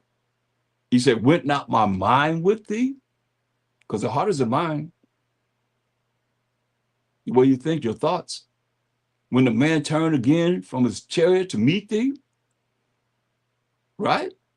So he said his mind went with him, right? So the eyes of the Most High are 10,000 times brighter than the sun. So these are the things that, I think a lot of people miss in not understanding how spiritually this works, because it tells you in Amos 3:7, so we know that the eyes of the Most High are 10,000 times brighter than the sun, beholding all the ways of man and even the secret parts. Then Amos 3:7, it says, surely the Most High power of Abraham, Isaac, Jacob being the forefathers of the 12 tribes of Israel, will do nothing but reveal his secret unto his servants, the prophets. You see that? So we see, like I said, he see everything that's done in secret, but he revealed his secret that he see with his eyes being 10,000 times brighter than the sun, beholding all the ways of men, to his servants, the prophets. He revealed things. He'll show you things when you really tapped into him.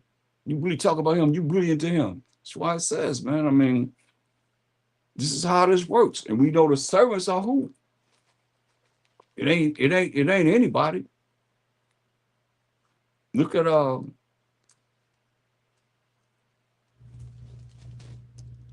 Isaiah.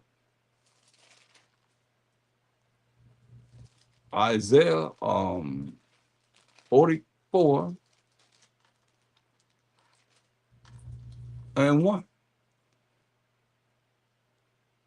Who the servants?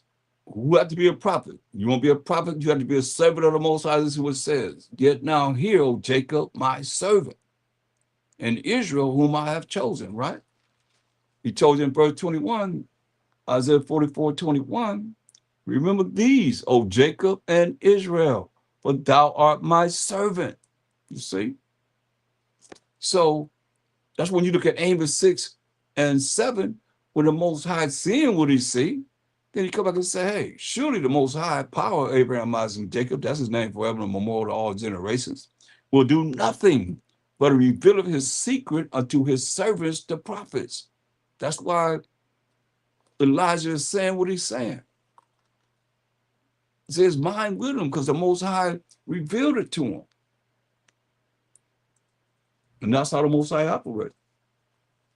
But people will be like, oh,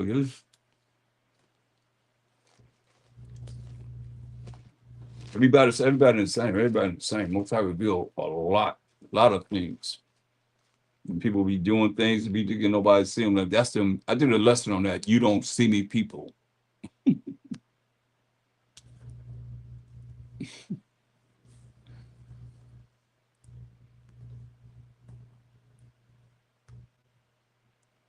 Look at the Mashiach El shot. Look at Matthew 22 and verse 14. He said, for many are called, but few are chosen. See, there's many people called into this truth, which is the most powerful thing on the earth is the truth. Understand this. Nothing's more powerful than the truth. Y'all gotta understand this. Nothing's more powerful than the truth. And we say we in the truth, but we gotta operate as if we are,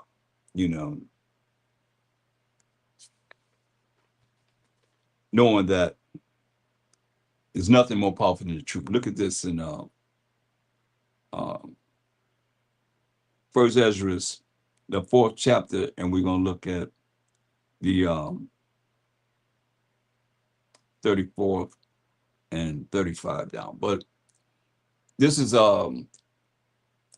it's like a bet, and the bet was, you can read the whole thing. It says, who's the strongest, the king, or wine, or women and truth. It was three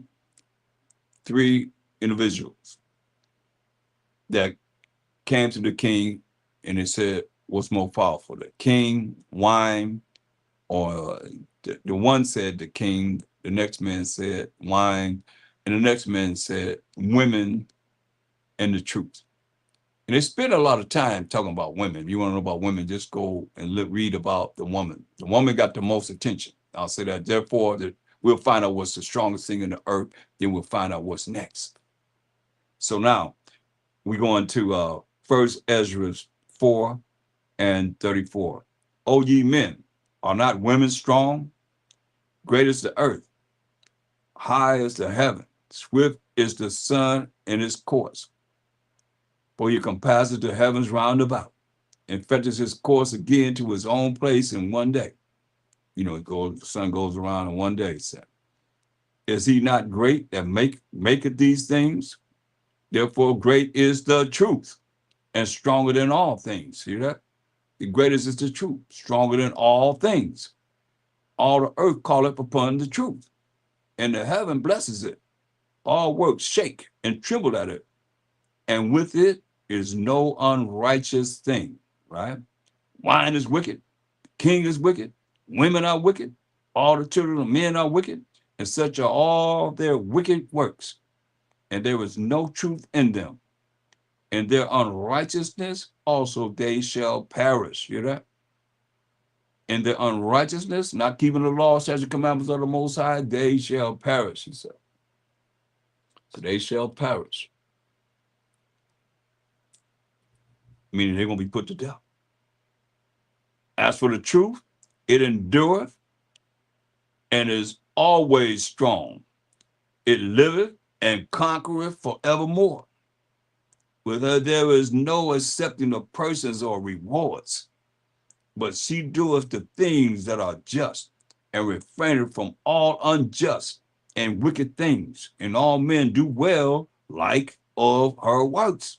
If you keep this truth, man, and follow what it is that the Most High telling us to do in His law, statutes, and commandments, neither in her judgment is any unrighteousness, and she is the strength, kingdom, power, and majesty of all ages. Blessed be the Most High power of truth, because He the one that brought forth the truth. We know, class, what the truth is when we read Psalms 119, 142. Let's sing it together. Thy righteousness is an everlasting righteousness, and thy law is the truth. Point blank. It says, verse 41, and with that he held his peace. And all the people then shouted and said, great is truth and mighty above all things. There it is. So ain't nothing more powerful than this truth. We say we in the truth, you got to understand. That's why it said, Matthew 22:14, my shy words, he said, for many are called, but few are chosen. Then went the Pharisees and took counsel how they might entangle him in his talk. They was always trying to find a way to entangle him in his talk so they could put him to death. And they sent out unto him their disciples with the Herodians, saying, ruler. See, there it is again. You see, I showed you what it means, what that means, that master means, right? Let me show it to you again. Some of you might be just coming in here. That's why I'm not saying it. They put it in the Bible. You see what it means? master, Baal. That's who they worship. Lord. Put it in the Bible for you. Yeah, keep showing it to you. Put it right there. So you're going to be calling on Baal. Mm-hmm. We know that thou art true and teaches the way of the Most High in truth. You know that? My shepherd taught the way of the Most High in truth. His law, statutes, commandments, because he did not sin. Neither carest thou for any man, but thou regardest not the person of men. Hear that? You say, on my shepherd you had no respect to persons of men. You could care less, man. He said, tell us therefore. Remember, they're trying to catch him in his speech. What thinkest thou? Is it lawful to give tribute unto Caesar or not? I mean, we deal with deception. They're trying to catch him up in his words, trying to deceive him, trying to get him to commit to something that they can charge him with. Tell us therefore, what thinkest thou? Is it lawful to give tribute unto Caesar or not? Is it lawful to pay taxes to Caesar or not? But Amasha shall perceive their wickedness, see? They're trying to be deceitful, trying to catch him up in his speech. And said, why tempt ye me, ye hypocrites? He said, why are you tempting me, you hypocrites? Show me the tribute money. And they brought unto him a penny. And he said unto them, whose is this image and superscription? Whose face is on this penny? They said unto him, Caesar's. Then said he unto them, render therefore unto Caesar the things which are Caesar's, and unto the Most High the things that are the Most High's. When they had heard these words, they marveled and left him and went their way. They had to go get away from him. Had to get away from him, you know. But you look at, we as a people, we always trying to find a slick way to look at someone and try and find something wrong with them, something wrong, instead of looking at what it is you can gain from the knowledge and understanding that is coming out. But they always, when you read the Gospels, they always was coming after him. Some kind of way of trying to corner him up and get him to um, sin or do something wrong, or be able to have something to be able to have, like there, go to Caesar. He said it's not right to pay taxes. That's the tribute money, is taxes.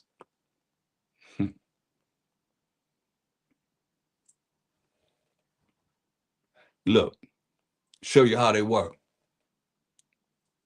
Go to Mark, the 14th chapter, the first verse. Wicked. After 2 days was the feast of the Passover and of unleavened bread. And the chief priests and the scribes sought how they might take him by craft and put him to death. You see, by craft. That's deceit. Slick, crafty, cunning, how they might put him to death. He had to deal with this every day of his life, pretty much. Because remember, they knew who he was, trying to trick him all the time. He had to deal with this. But they said, not on the feast day, lest there be an uproar of the people. So that feast day is the 15th, because they got him on the Passover. Understand this? But everybody came together on the 15th, that next day, to honor the Most High delivering us from Egypt. You see, just like we just read earlier about all the captivities that we was in, and the Most High sent a deliverer to get us out of our captivity. Remember Ehud? He took that dagger and threw it into that fat Moabite king, Elon, and dirt came out, and we was able to take down the victory, have the victory over our enemies. Many a times, man. You hear what they said? But they said, not on the feast day. That's the 15th of the first month, not the 14th day of the first month. That's the Passover. The 15th day is the Feast of Unleavened Bread. That's when it starts, the next day. And that's when the people come together, because everybody, when they got him, it was on the Passover. Everybody, having a Passover meal in the house or wherever they having it at, As the Most High said, we're supposed to do it. The next day, everybody came together. By the time the next day came, he was already in the grave, He was already in the grave. When they came together for the next, they heard about it. They heard, whoever heard about it, it was just so many people that was there saying, crucify him and let his blood be on us and on our children. They're the same people that's here right now that won't come back to him or don't really understand what they're supposed to deal with and coming back to him. That's why you see these people that they just don't believe in him, because they are the ones that said, hey, that vow they put out, that his blood be on us and on our children. And they're the children of those that made that vow. It's simple to me. It don't make, take no rocket science to figure this out. They put that vow on them. While you see those that they would not, they won't believe in the Mashiach Yahushua. But they said, not on the feast day, lest there be an uproar of the people. So when did they do it? They did it on the Passover night, didn't they? Yeah.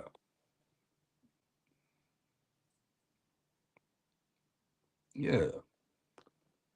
Let's look at another deceptive couple, man and wife. Let's go to Acts, the 5th chapter.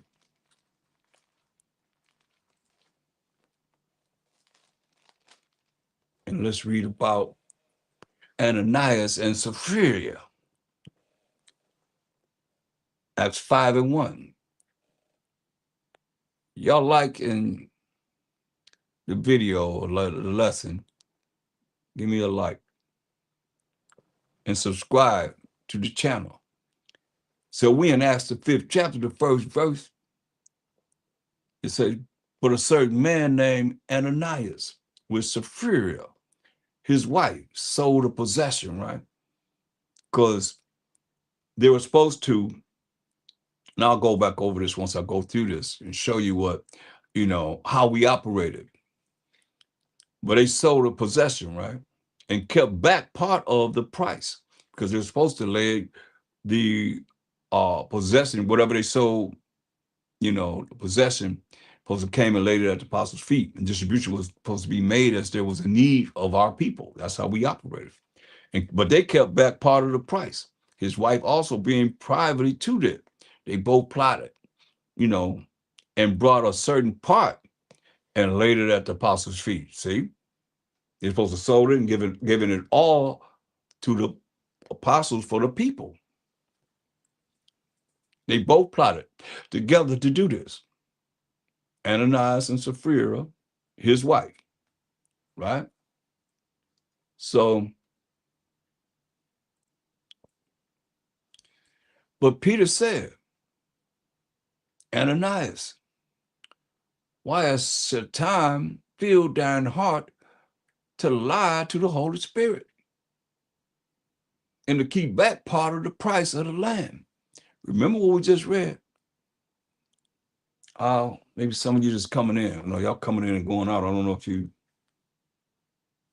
heard it or not, but let me show you. Ecclesiastes 23:19. Such a man only feareth the eyes of men. A lot of y'all only fear how somebody look at you. How you looking at me? Make sure that you in on point with man and not the Most High. And the Mashiach Yahushua. It says, and knoweth not that the eyes of the Most High power of Abraham, Isaac, and Jacob being the forefather of the 12 tribes of Israel, are 10,000 times brighter than the sun. Doing what? Beholding all the ways of men and considering the most secret parts, right? Overstand this.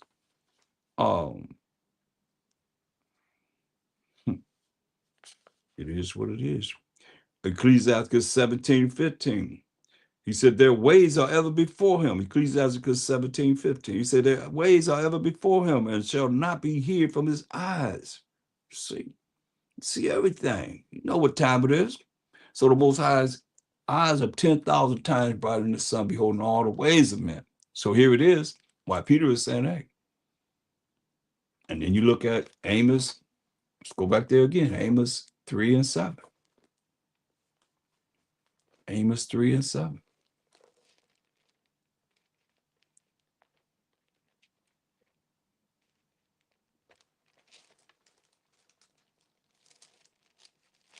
Salaki. Amos 3:7.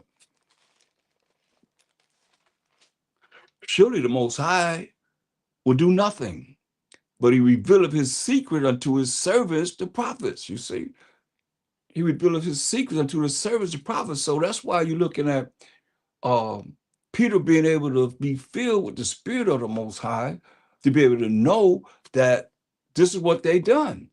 He wasn't there when they did it, but they plotted and said, we're going to keep back this. We're going to keep this money. We're giving all this money to them. Come on.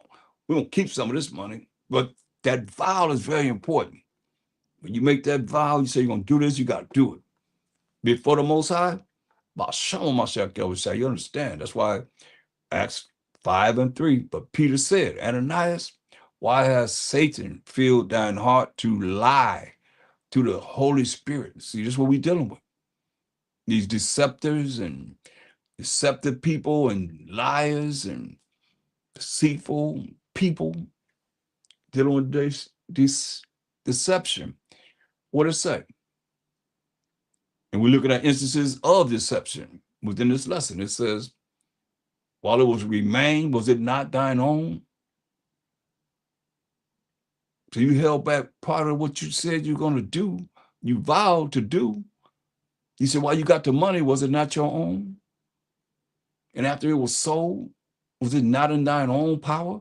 After it was sold, was it not in your own power? to do what you say you're going to do and lay the money at the apostles' feet?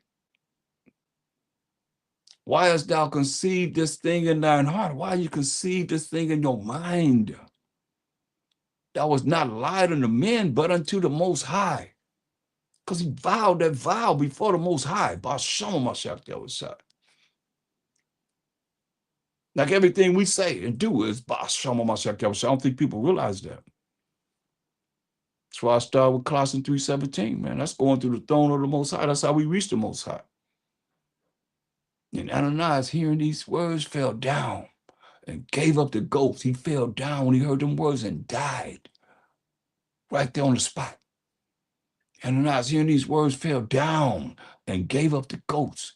And great fear came on all of them that heard these things, right? They heard about this. Most of I get our attention with fear. I think that's a lesson I did.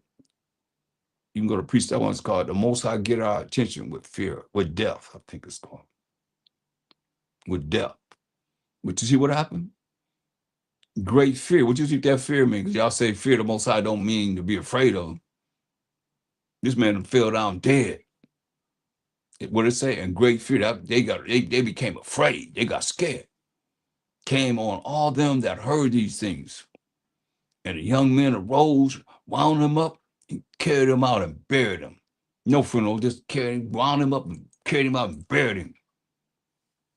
Like you do a dog or something. You hear that? And the young men arose, wound him up, and carried him out and buried him. Anybody gonna weep for him, they're gonna come to that gravesite, wherever they buried him, right? Listen, verse 7. And it was about the space of 3 hours. 3 hours later, after they done wound him up and buried Ananias, when his wife, not knowing what was done, came in. 3 hours later, she like, hey, she came in. She didn't know that her husband, Ananias, is dead. They done wound him up and buried him. She don't know nothing about this. Here she come in. And Peter answered unto her, tell me whether ye sold the land for so much. Tell me. Did you say, he done already, Ananias had already told her, we sold them for, they got like 5,000. So we sold it for 3,000. They kept 2,000, right? Tell me, you sold it for 3,000, right? And Peter answered her, tell me whether you sold the land for so much. And she said, yeah, for so much. Gave her that number to Ananias and threw at him, right? Then Peter said unto her, how is it that ye have agreed together to tempt the Spirit of the Most High? Behold, the feet of them which have buried thy husband are at the door, and shall carry thee out, just like you did your husband. Then fell she down straightway at his feet and yielded up the ghost, means she died right there on the spot. And the young men came in and found her dead and carried her forth, buried her by her husband. And great fear, tell me what this fear means, y'all. Since y'all think fear don't mean be afraid and be scared. And great fear came upon all the church and upon all as many as heard these things. See? And by the hands of the apostles were many signs and wonders wrought among the people. And they were all with one accord in Solomon's porch. That's serious. Look at Proverbs 12 and 19. Proverbs 12, 19.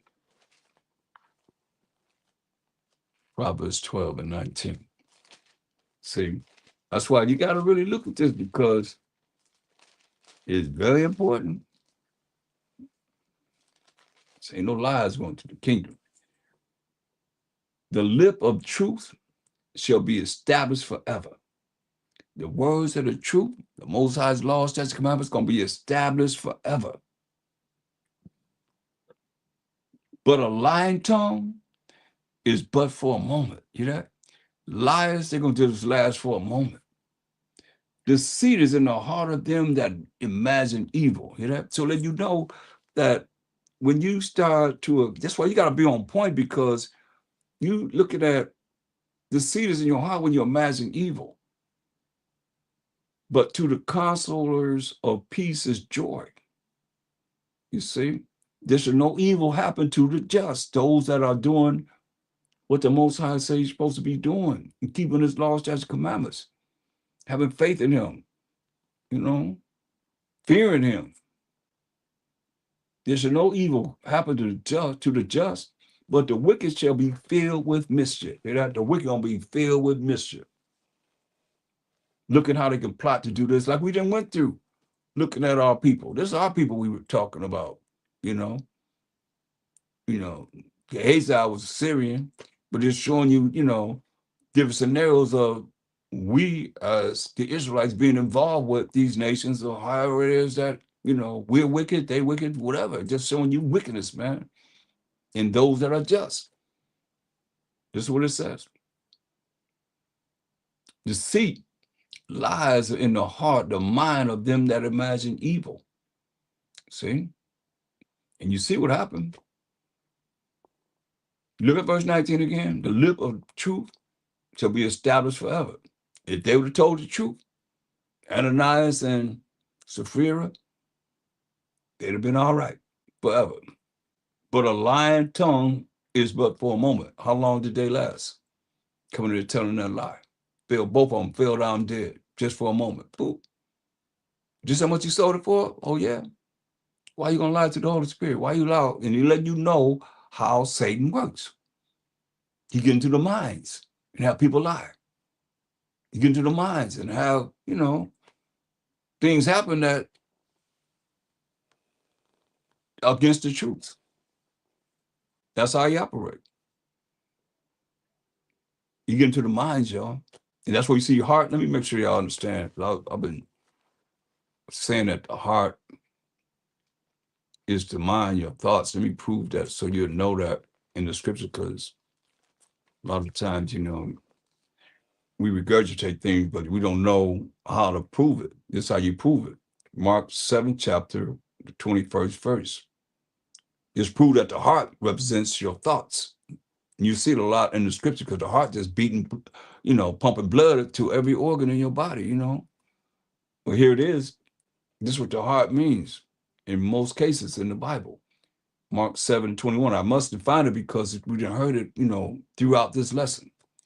And it's Mark 7:21.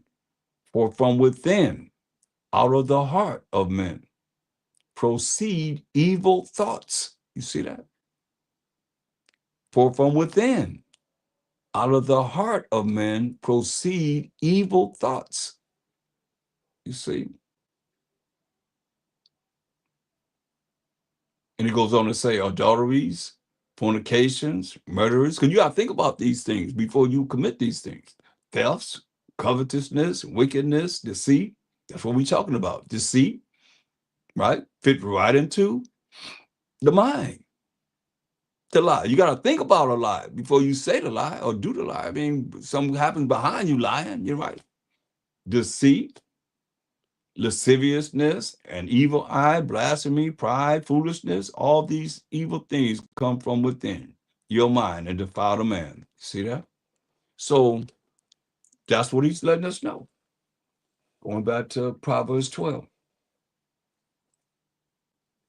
It's verse 20 says, deceit is in the heart of them that imagine evil. You see? And that's what they were doing. Everybody that you see in this lesson, you go back and look, they imagine evil. But to the counselors of peace is joy. There shall no evil happen to the just, but the wicked shall be filled with mischief. Say, lying lips are abomination unto the Most High. Hear that? Lying lips are abomination, a filthy wicked act to the Most High. But they that deal truly in the truth are his delight. You see? That's why it's very important that we speak the truth. Don't speak no lie.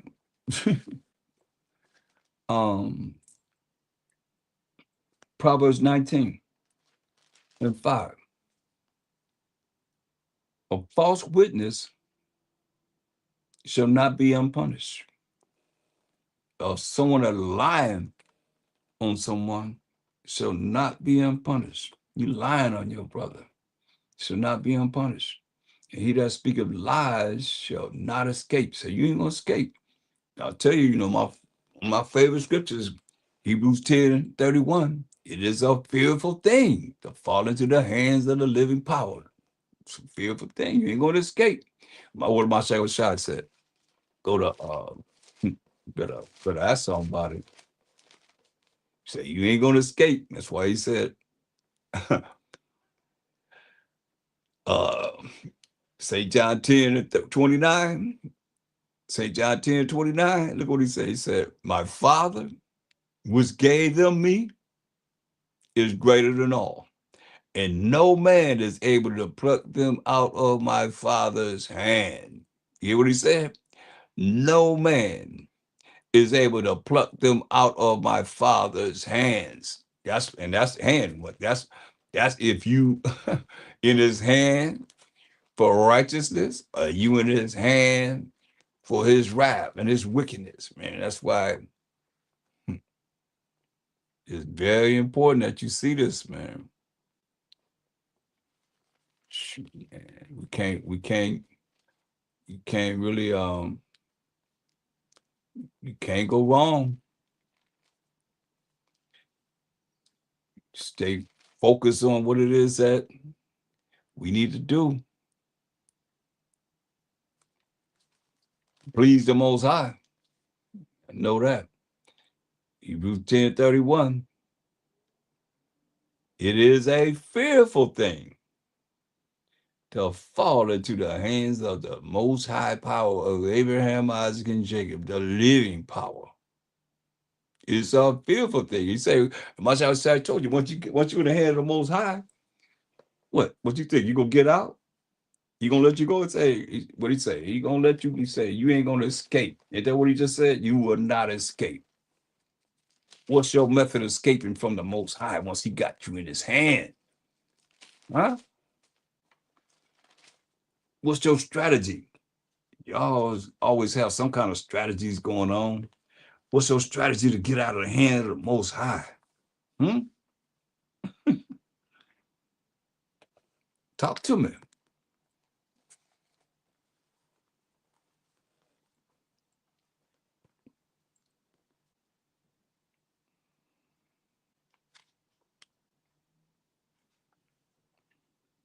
And you think about so many people that are really going back to Proverbs 6:12. Um, and where are we at?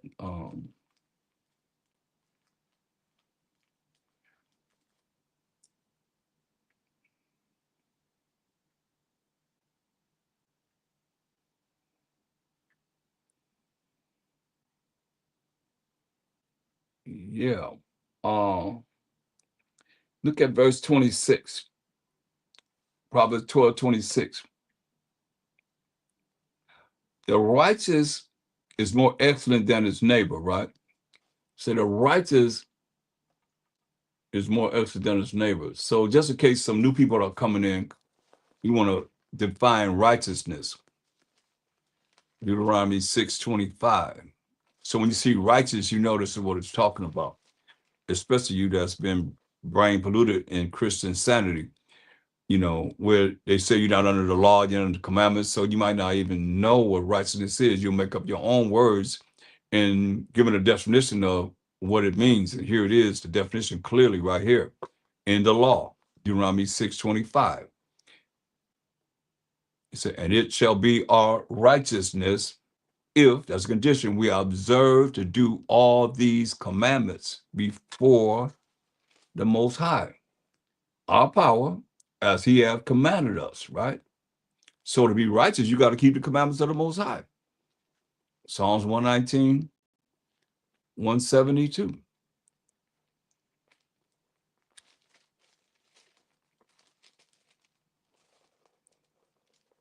My tongue shall speak of thy word, for all thy commandments are righteousness. You see?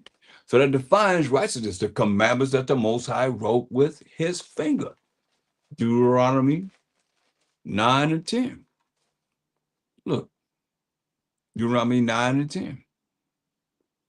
And the Most High delivered unto me 2 tables of stone written with the finger of the Most High. And on them was written according to all the words which the Most High spake with you in the mount out of the midst of the fire in the day of the assembly.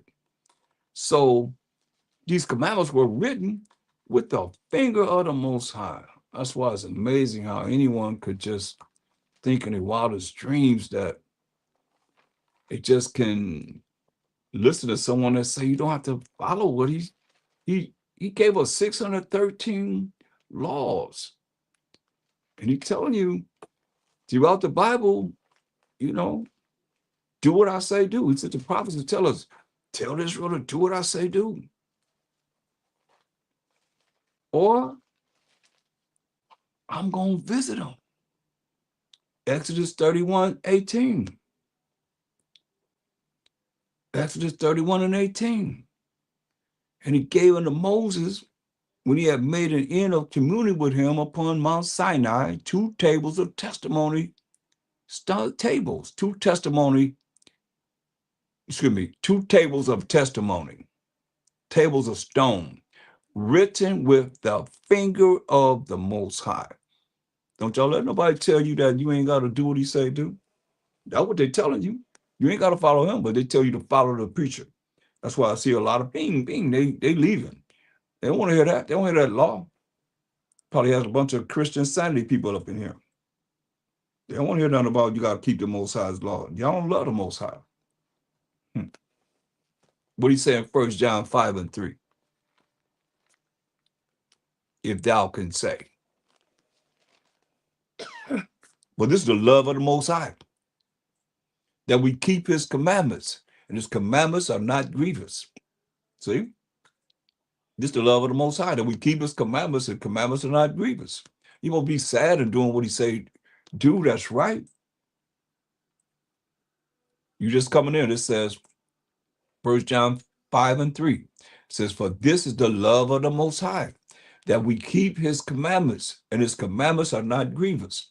Now, Mashiach Shai said in St. John 14:15, he said, if you love me, keep my commandments. It's not going to change. How you going to be like a Mashiach Yahushua and don't do what he did in keeping the commandments of the Most High? He didn't sin. So if he didn't sin, then how do you think you're going to be just being able to do whatever you want to do? And it's cool. It's okay. It's not okay. It's not okay, people. It's not okay. That's why the Spirit had me going into deceit and these lies that people done told, man. Think it's all right, man. Y'all better lock it to the Most High. He'll only help. He'll only hope. He'll only help, man.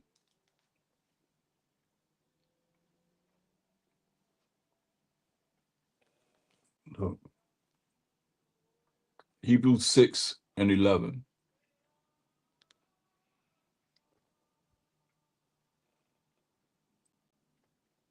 And we desire that every one of you do show the same diligence to the full assurance of hope unto the end.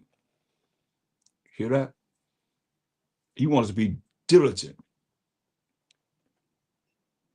to the full assurance of hope. That's our faith unto the end, that you be not slothful, but followers of them who through faith and patience inherit the promises. You see?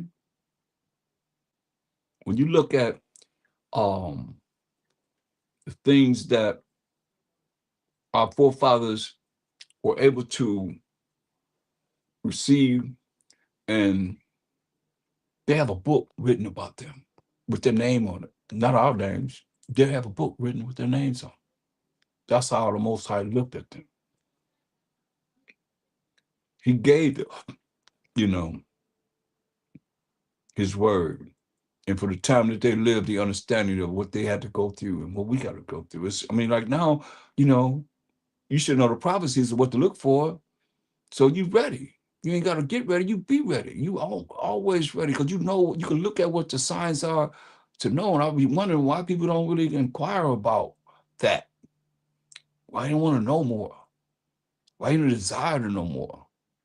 How you gonna make it? And it's like he come back and say, "Well, do you know this? And this is your plight of making it to the kingdom. Break this down. What's going on here? What's going on there? Do you know me? How do you know me? I'm not your shy judge." And he says, "How you know me?" He's asked you, "How you know me? Show me me. Show me my Father." From Genesis to Revelation 22 and 21. Show me him. What does this mean? What does this mean? You never desired to know. All of a sudden, you're going to all of a sudden want to know when he come to judge and make war. Then your mind going to say, "I want to know more." Then he'll teach you more and you don't want to know more than what you know now. You're just waiting on somebody to come in and just, I guess you figure it's going to fall from the sky. It's not. He said that you be not slothful, but followers of them who through faith and patience inherit the promises. Say something that you got to look at that. This ain't no Christian sanity, man. This ain't no religion, man. It's a lot to learn. You know, it's like so much to learn. And it's like taken so lightly, like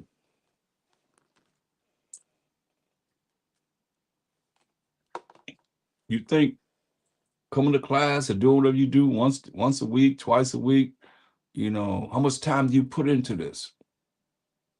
Nothing from nothing leaves nothing. Something from something leaves something. Gotta put this time in. That's why I say that you be not slothful. Don't be lazy when it comes down to this, man. But followers of them who through faith and patience inherit the promises.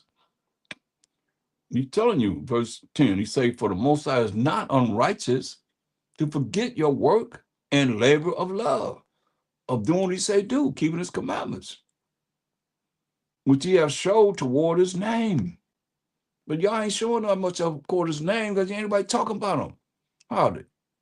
Y'all back to all praises, 2025, which he has showed toward his name. How you showed anything toward his name? Just talking about all praises.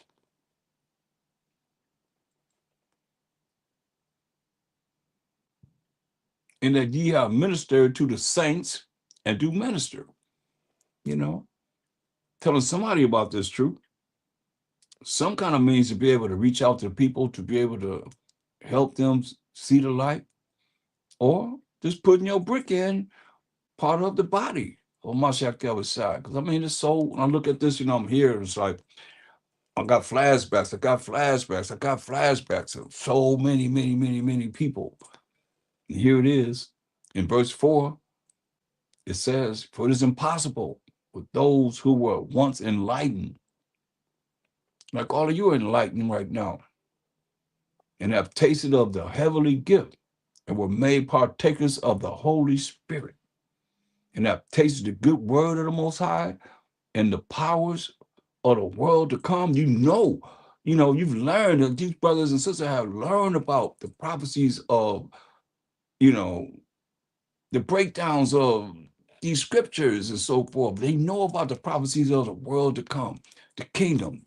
You know, Esau's the end of the world, Jacob's the beginning of it, that follow it. They looked at what followed this world that we in now, and no one looking at what's going to happen this way and that way.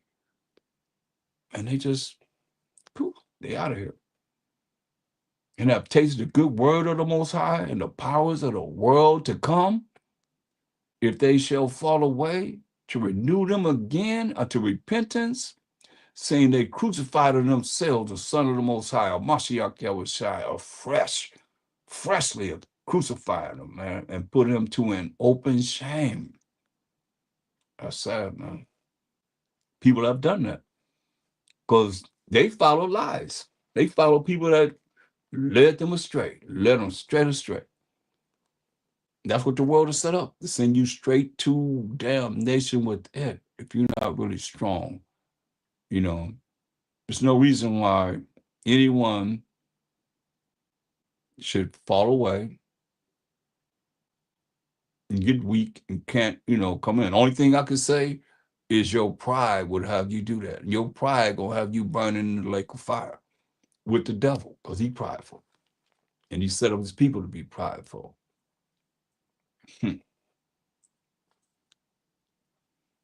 This ain't for everyone.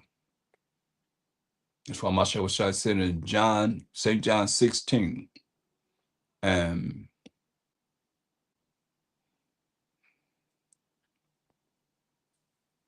verse 25, he said, "These things have I spoken unto you in Proverbs." And we went to a lot of Proverbs tonight. "But a time cometh when I shall no more speak unto you in Proverbs, but I shall show you plainly of the Father, if we are worthy." That's what it's about. "At that day you shall ask in my name, and I say not unto you that I will pray the Father for you, for the Father himself loveth you, because ye have loved me, and have believed that I came out from the Most High. I came forth from the Father, and am come into the world. Again, I leave the world and go to the Father." The disciples said unto him, "Lo, now speaketh thou plainly, and speaketh no proverbs." He said, "Hey, look, I'm leaving up out of here. I'm going to the Most High. And where am I going? I'm going to the right hand. I'm going to sit on the right hand side of the Most High." The disciples said unto him, "Lo, now speaketh thou plainly, and speaketh no proverb. Now are we sure that thou knowest all things, and needeth not that any man should ask thee. By this we believe that thou came forth from the Most High." Masha answered them, "Do ye now believe? Behold, the hour cometh, yeah, it is now come, that ye shall be scattered, every man to his own, and shall leave me alone. And yet I am not alone, because the Father is with me." He said, "When come the time when they come to get me, y'all gonna scatter out." Y'all talk all that stuff like a lot of people, they talk, I done heard them say this, that, and third, whatever. When it came down to get down and be down, ran, or didn't do nothing. Or when the time go down, they're gonna sell you out, as it is written. He said, "Y'all gonna run every man to his own, and shall leave me alone." Hear that? "And yet I am not alone, because the Father is with me. These things I have spoken unto you, that in me ye might have peace. In the world ye shall have tribulation. But be of good cheer. I have overcome the world." And that's why he told us in Revelation 3:20. Say you overcome the world. This is just a temporary plight that we're dealing with right now anyway. It says Revelation 3:20. He said, "Behold, I stand at the door." He said, "He stand at the door and knock. If any man hear my voice and open the door, I will come into him and will sup with him, and he with me. To him that overcometh." See, that's the thing that we got to deal with. Overcoming. "He that overcometh will I grant to sit with me in my throne." See, even as I also overcame, he said, hey, he conquered the world. He overcame the world, and am set down with my Father in his throne. See? He that hath an ear, let him hear what the Spirit said unto the churches. And the churches are the 12 tribes of Israel. Straight up. So it said, to him that overcometh. You got to overcome something. Show you something you got to overcome. That's real.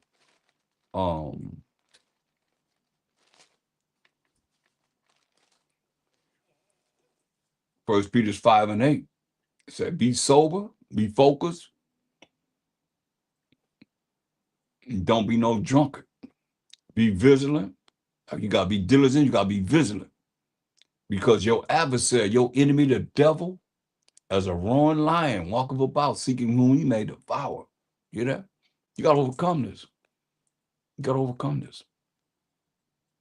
Whom resist steadfast in the faith, believing in the Most High, knowing that the same afflictions are accomplished in your brethren that are in the world.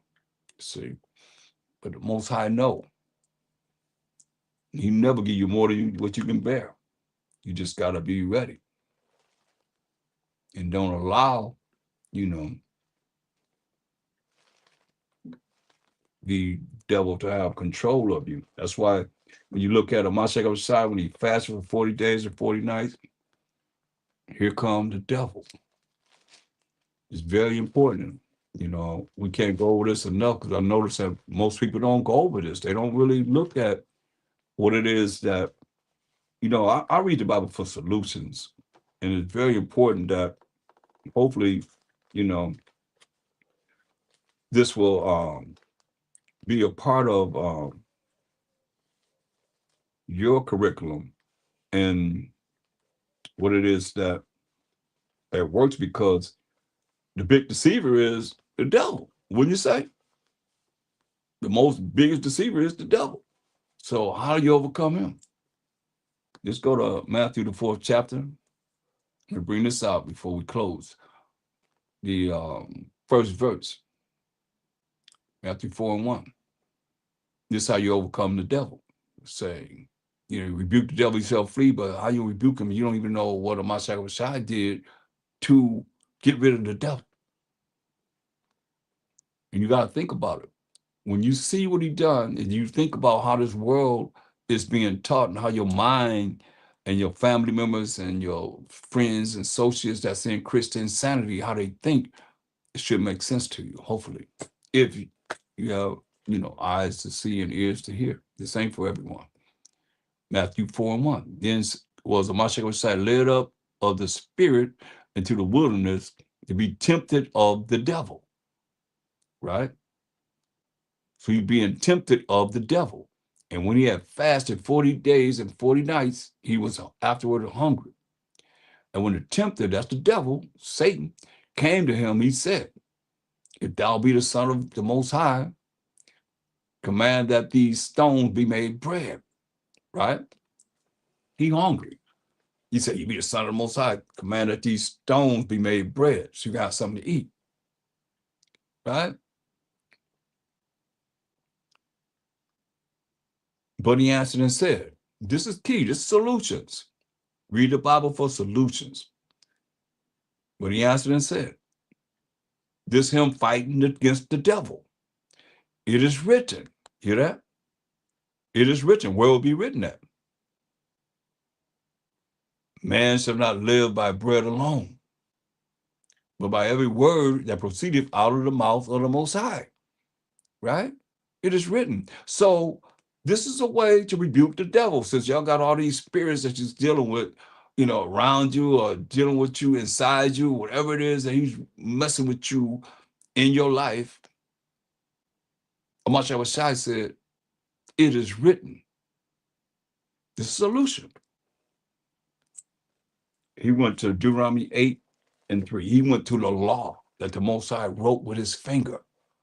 You see how this tie in? He went to the law. That's why a lot of times, things were said, I would take you to the law.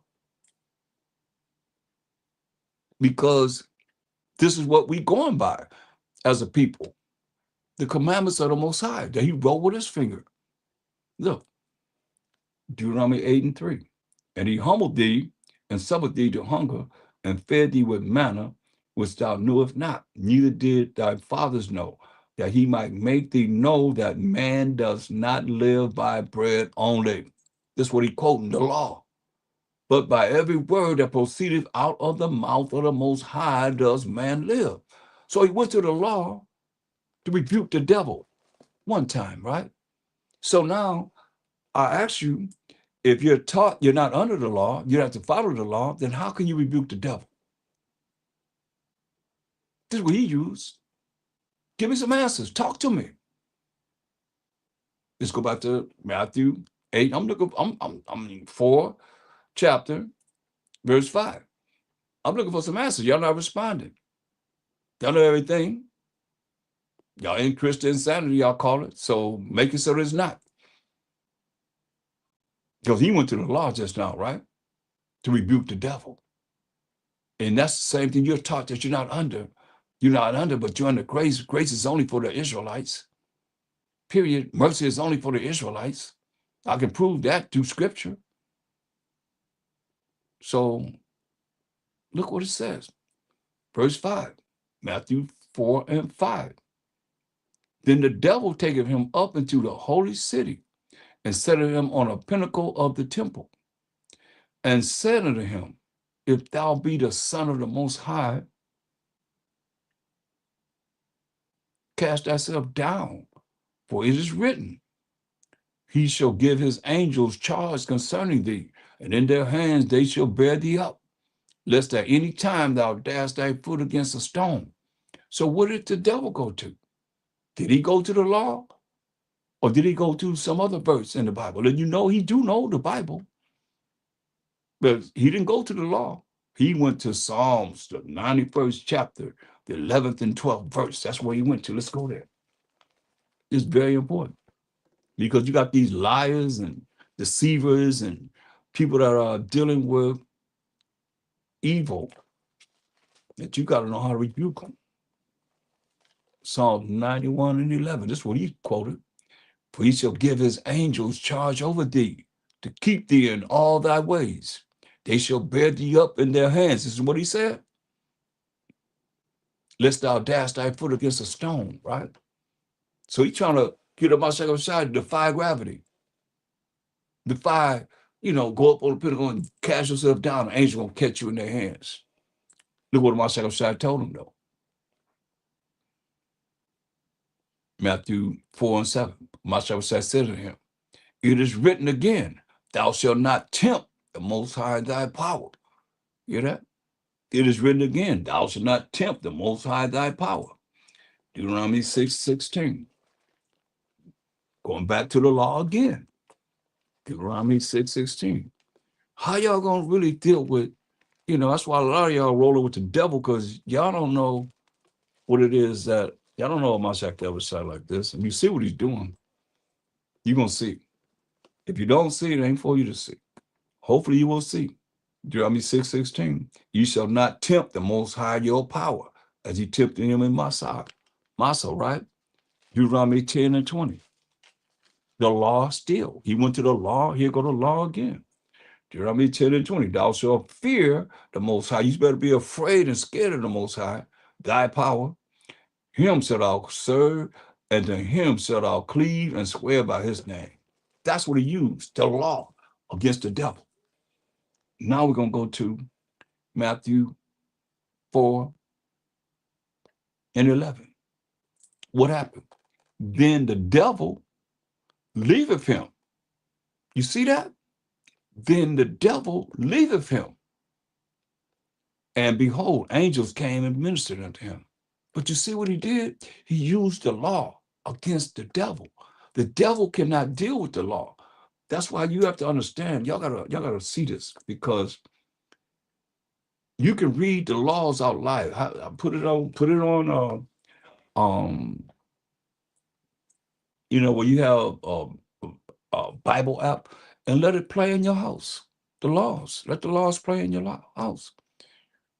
You got spirits, you got things that you're dealing with, you're afraid of this or whatever you're dealing with. Well, the Most High don't give us the spirit of fear, but read the laws out loud. Let it come through you. Start doing that. Read the laws out loud. You can read from Genesis to Deuteronomy, and you'll see the comfort that you can receive in your home. That's what he used against the devil, the law. He went to the law. A lot of y'all not spiritual, so you're not going to really understand that, period. And you that are will understand. You do what he said, do what he did. He said what?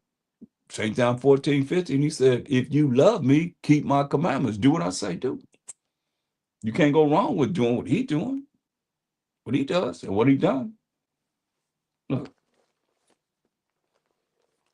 2 Chronicles 7.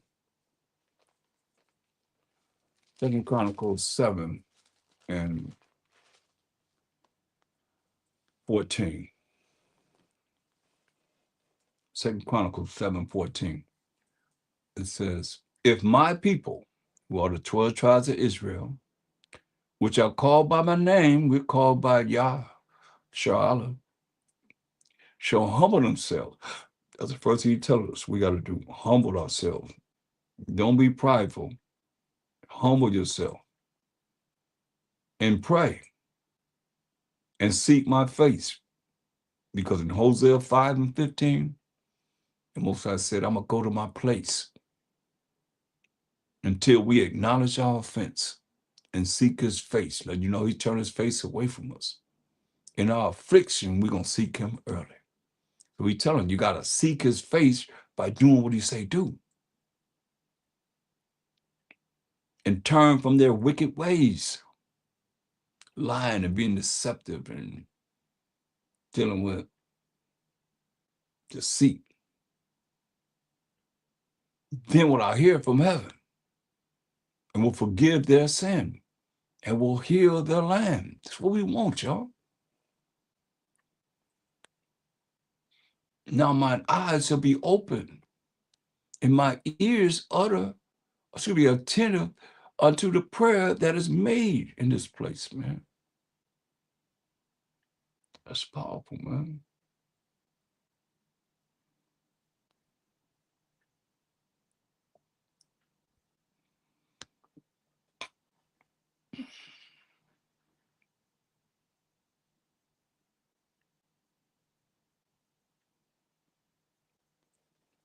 Ecclesiasticus, the 2nd chapter in the Apocrypha. We're going to look at verse 1. It says, my son, if thou come to serve the Most High, it says, prepare thy soul for temptation. Just like Mashiach Shai, he was 30 years old. He was 30 years old. That's when the priesthood, the minister began. The ministers and ministering the word of the Most High began, 30 to 50. And after 50 years old, you are an elder. Tells you that in Numbers, the 4th chapter. He said, my son, when you come to serve the Most High, prepare that soul for temptation. But he said, prepare yourself for the devil, just like he was prepared for the devil. And I just showed you what works. The laws of the Most High, the commandments of the Most High, the same commandments they saying that you're not under. So you're not really going to be able to rebuke the devil. You ain't going to be able to rebuke Satan because you don't know what works. To rebuke him, just rebuke you. Come on, man. You're going to laugh at you. There was a time when, it was those that figured that, they knew something. And they gonna rebuke the devil, right? And what happened? They end up having to deal with being dealt with. This ain't no joke, y'all. This is real. This is real. This is a real deal. Mashiach Shai made things visible and invisible. And when you understand how serious it is and what is operating on this earth against us right now, man, you better know, man.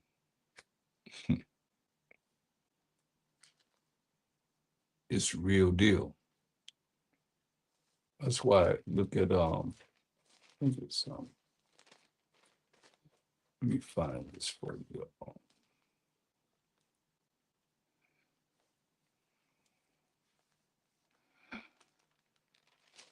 When we look at how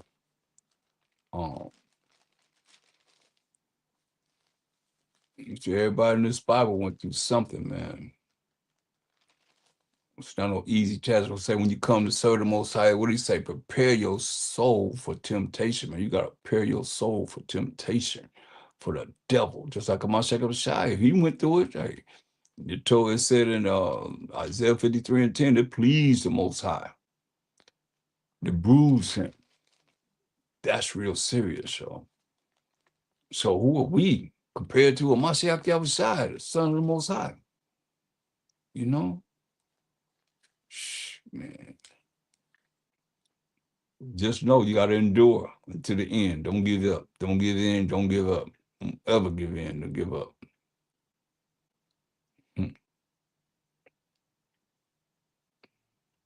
I mean, it was beat down and they went through a lot, man. Um, Look at this in Acts the 19th chapter. I'm gonna start at verse 13. Um, it says, then certain of the vagabond Jews, exorcists, you know,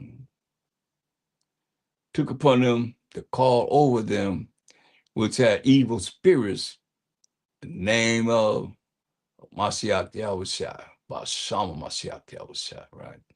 Saying, we assure you by Mashiach Yahushua, who Paul preaches, right? That's why it's very important to be in the spirit and know exactly sure how you're supposed to be dealing. So what they saying, you know, call themselves exorcists, vagabond Jews, exorcists, right? Took upon them to call over them which had evil spirits. They got evil spirits, these demons in them, right?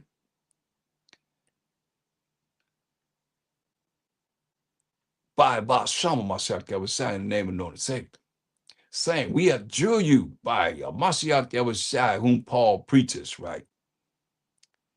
And there were 7 sons of one Sceva, a Jew, and chief of the priests, which did so, right? 7 sons, 7 sons, 7 men. And the evil spirit answered and said, listen, Mashiach Yahushua I know. And Paul I know. But who are you? Who are you? Right? And the man in whom the evil spirit was leaped on them and overcame them and prevailed against them so that they fled out of that house naked and wounded, tearing their butts up. 7 sons, 1 evil spirit. But it was 7 sons, 7 men, 1 evil spirit. And the man in whom the evil spirit was leaped on them. That's 7 men, 1 spirit, 1 evil spirit. And the man in whom the evil spirit was leaped on them and overcame them and prevailed against them so that they fled out of that house naked and wounded, tore their butts up. And this was known to all the Jews and Greeks, which are the Israelites, also dwelling at Ephesus. And fear fell on them all. What do you think that fear means? What do you think that fear means? It said, fear fell on them all. What do you think that fear means? You think they wasn't afraid? Because we ask what the fear of the Most High is. Y'all got all kind of explanations except for to be afraid and be scared of him. But when they seen that 1 evil spirit jumped on them 7 men, and they ran out naked and wounded. And this was known to all the Jews and Greeks, which are Israelites, Hellenized Israelites, also dwelling at Ephesus. And I can prove that after I deal with this. And fear fell on them all. They got scared. They were afraid. In the name of mighty Mashiach Yahushua was magnified. You see. And many that believed came and confessed their sins and showed their deeds. Many of them also, which used curious arts, brought their books together and burned them before all men. And they counted the price of them and found it 50,000 pieces of silver. Hear that? 50,000 pieces of silver of all this witchcraft and sorcery and all those books that they had to be able to do all this stuff on the left-hand side. They burned them right in front of them. So mighty grew the word of the Most High and prevailed. Yeah, that's what I'm saying. So, what about the Ecclesiasticus 2:1? He said, my son, If thou come to serve the Most High, prepare thy soul for temptation. You got to prepare yourself for the devil. Set thy heart aright, set your mind aright. We already defined heart as your way you think, your thoughts. Set your mind right and constantly endure. That's what Mashiach Shai told us. Matthew 24th chapter. Constantly endure, he said. You know, that's why I look at, you know, it's sad because you would never think that people would not endure. Of old, they didn't endure. Matthew 24 and 13.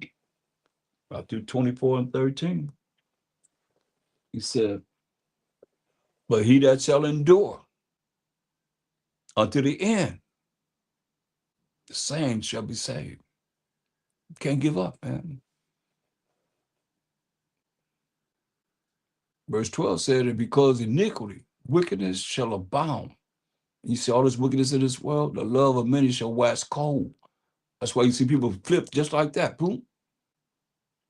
He said, because iniquity shall be plentiful in the earth, the love of many shall wax cold. You can't fall into that category, man. But he that shall endure unto the end, the same shall be saved. That's why he said, Ecclesiastes 2 and 2, set thy heart, set your mind aright, and constantly endure, and make not haste in time of trouble. What are you going to run to? You say, don't run in the time of trouble. How many people have ran when it's time of trouble? They out there. They finish, like he said. It tell you it's hard to bring them back if they've been, you done tasted of the holy word of the Most High, and now here you done went out there and went backwards. That's why I tell you in 2 Peter's 2 and 20, where after they have escaped the pollutions of the world, you know, this world is polluted. He said, you escape the pollutions of the world through the knowledge of our power and Savior, or Mashiach Yahushua. You don't learn all about what you need to be knowing to try and make it to the kingdom. They are again entangled therein. You going backwards into the world, or looking at the world. You at war with the Most High. You ain't rolling with the Most High. That make you be at war with the Most High. James 4 and 4 says, come on. And overcome, the latter end is worse. You hear that? The latter end is worse with them than the beginning. That's why it's so heartfelt, because the fact of I've seen this happen all the way to death. You hear what I'm saying? They heard it. They learned it, lived and applied in their life, and they turned back into some other degenerate plant of this world, man. The evilness that's in this world, and the Most High killed them. That's hurtful, man. Would have been better for them not to have known the way of righteousness than after they have known it to turn from the holy commandment delivered unto them. But it has happened unto them according to the true proverb, the dog. He look at you as a dog. The dog has turned to his own vomit again. In the soul, a nasty, filthy McNasty pig. Let me get it right. That was washed through the word of the Messiah. Mashiach told us in John 15:3, now you are clean through the words that are speaking to you. Through her wallowing in the myrrh, wallowing in the slop, man. That's how he look at you, man. Those, and it's like, you know, you want the best for our people, but it is what it is, y'all. Look at 2 Peter 2 and 9. He say, the Most High know how to deliver the righteous out of temptations. That's why it's when we just read. In Ecclesiastes 2 and 1, it says, my son, if thou come to serve the Most High, prepare thy soul for temptation.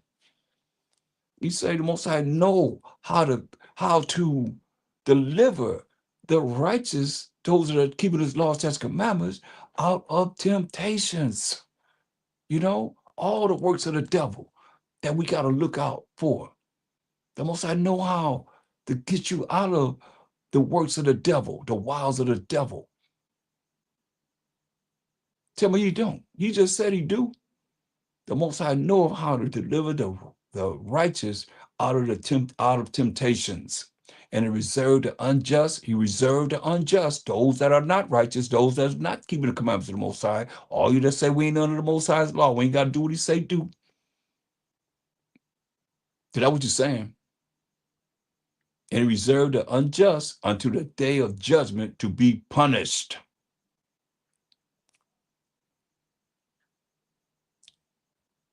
He reserved the unjust unto the day of judgment to be punished. Where you gonna be at? Where you want to be at? You know?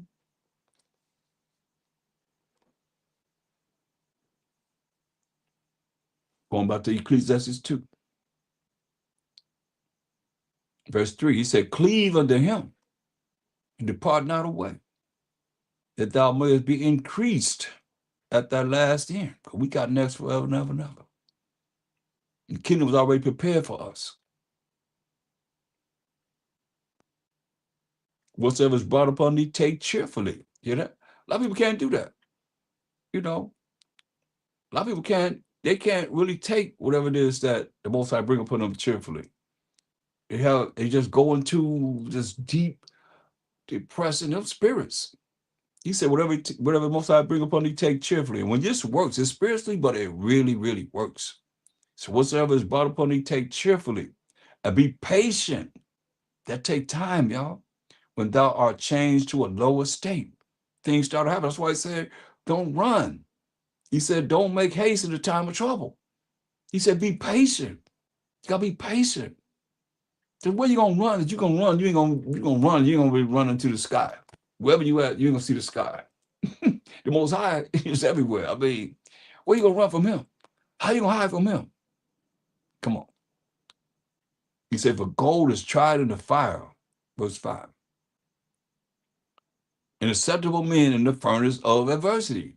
Come on, you think you're gonna go through something less than what everybody else has been through? He said, in your affliction, you're gonna seek me early. You know, everybody gonna have to go through the same afflictions, but you're gonna go through something. He said, hey, for gold is tried in the fire, and acceptable men in the furnace of adversity. You're gonna be going through some changes. You got to deal with it. Believe in him, and he will help thee. Order thy way right and trust in him. Have faith in the Most High. And don't be deceived by this world. The world is set up to send you straight to damnation with it. Don't allow that to happen. He said, you that fear the Most High, you that's afraid and scared of the Most High, wait for his mercy. You're not getting something to do to serve. And go not aside lest you fall. You that fear the Most High again and again and again. Believe him, and your reward shall not fail.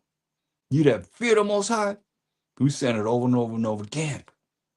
You better be afraid and scared of the Most High. You that fear the Most High, hope for good and for everlasting joy and mercy. Yes. Look at the generation of old and see. We looked at the generation of old and see. On another side, though, did ever any trust in the Most High and was confounded? Was anyone ever trust in the Most High was confused? Anyone that we read about today? That really was down with the Most High was confused? I don't think so. Or did any abide in his fear and was forsaken? You hear that? Do you see how important this is? So why do you think the Most High forsaken so many people? Because they're not abiding his fear. They don't fear the Most High. They don't even talk about the Most High. He's just an object of someone that they go to try and get whatever they want, and then tell them so be it at the end of it, whatever they ask for. Call it on Zeus. That's his last name, Amen. Y'all know that? Zeus, that Greek god, idol name, is Zeus, Amen. So that's what you call it on when you call on Amen. Zeus, straight up. Going all the way back to Amenra, Egyptian idol.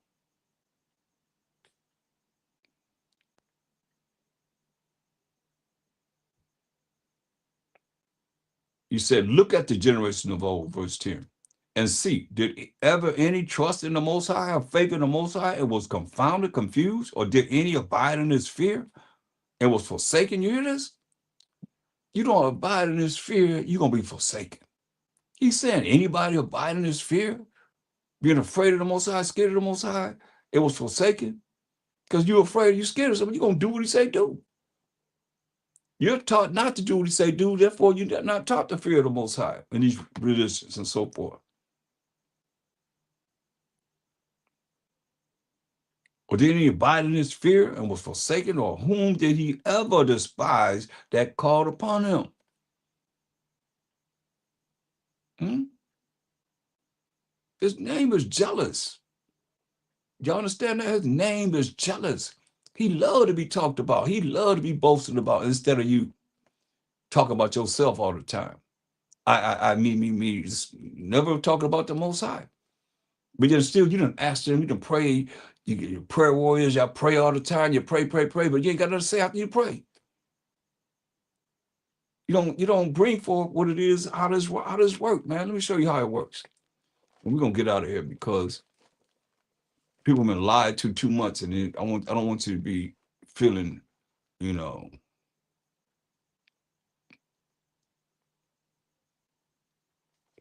that your method that you're doing is going to be all right when it's not.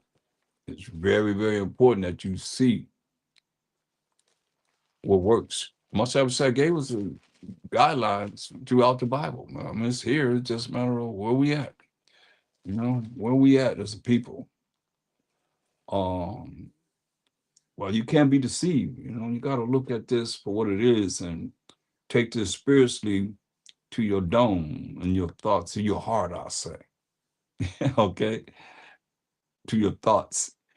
Mark 11:22-26. It says, and the Mashiach was saying, answering, said unto them, have faith in the Most High. Mark 11:22-26. You got to have faith in the Most High. You got to fear him, y'all. We just read that. For verily I say unto you, so Mashiach was saying, telling us that whosoever shall say unto this mountain, this problem, these spirits you're dealing with, be thou removed and be thou cast into the sea, and shall not doubt in his heart. Not doubt in his heart. You lying to yourself. We talking about deception. You deceiving yourself when you say to this mountain or whatever problem is, be thou removed, and you doubt.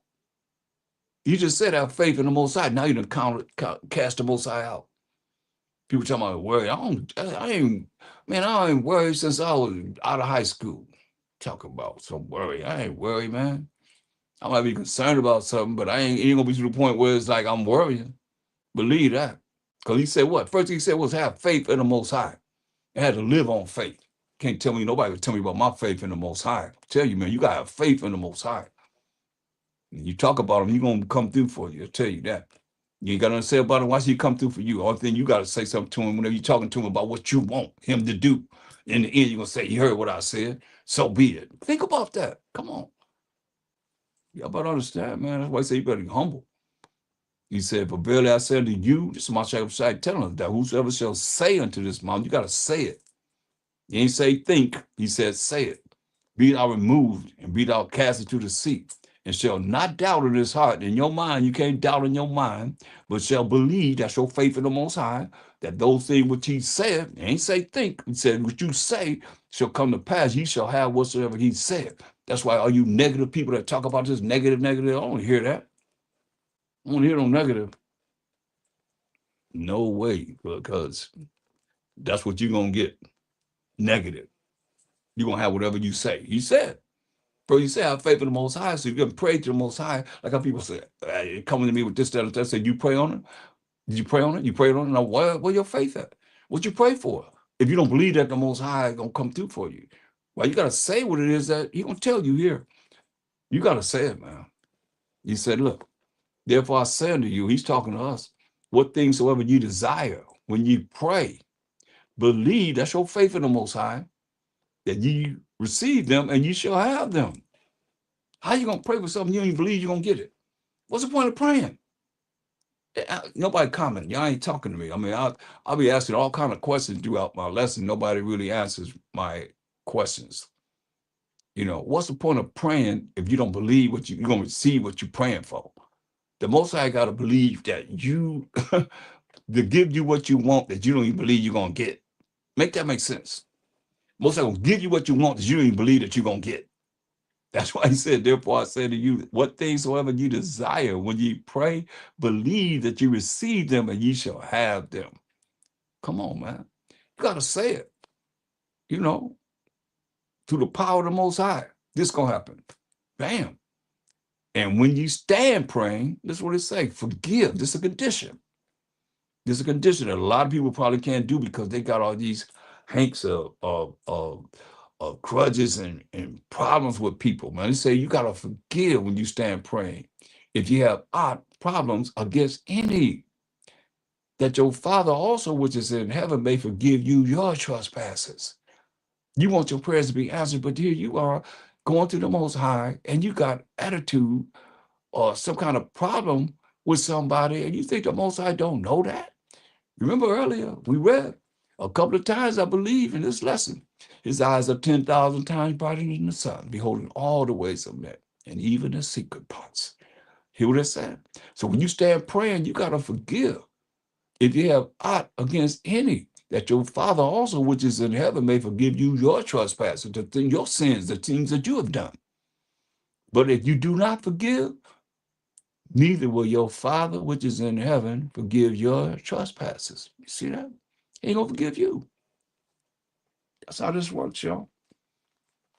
You gotta know this. But you just meditate on that from Matthew, no, it's Mark 11:22-26.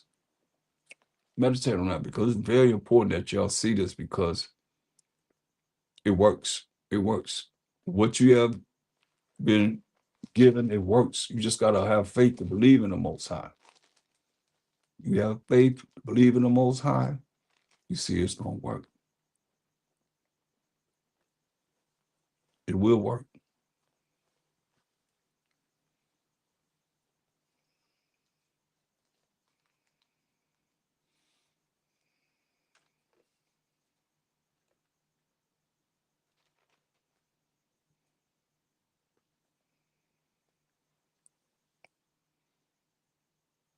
Look at Matthew 6:33. It says, but seek ye first the kingdom of the Most High and his righteousness. And we define righteousness in Deuteronomy 6:25. And all these things shall be added unto you, which is keeping the commandments of the Most High.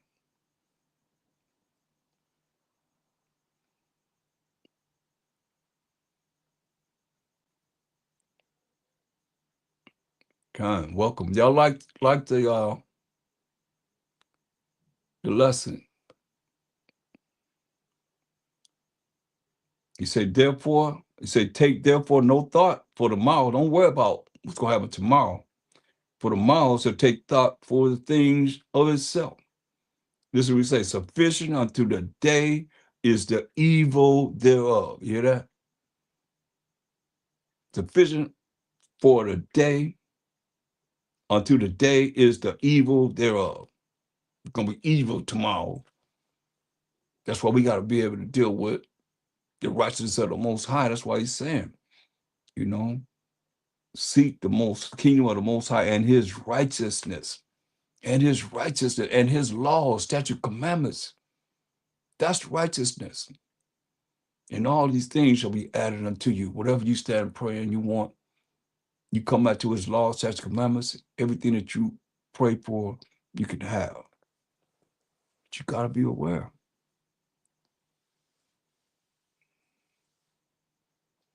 And with that, I hope that was edifying. We're going to continue on with many topics.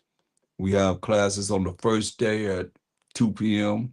Pacific time, and on the second day of the week at 9 p.m. Pacific time. And my class is on the fourth day and the Sabbath night, as you hear with me tonight, at 7 p.m. Pacific time. And we'll be street teaching tomorrow at 1:30 Pacific time. And with that, I say, in the water for joining me for the Shabbat. And tune in. We'll be right here tomorrow, most I will, at 1:30 Pacific time, 4:30 Eastern time. I think it'll be about 3:30 Central time and 2:30 Mountain time, something like that. So I say, Crum most high, rise most high. Crum Mashiach Yahushai, rise of Mashiach Yahushai, and Crum Yasharella, and I'm out. Shalom. The water.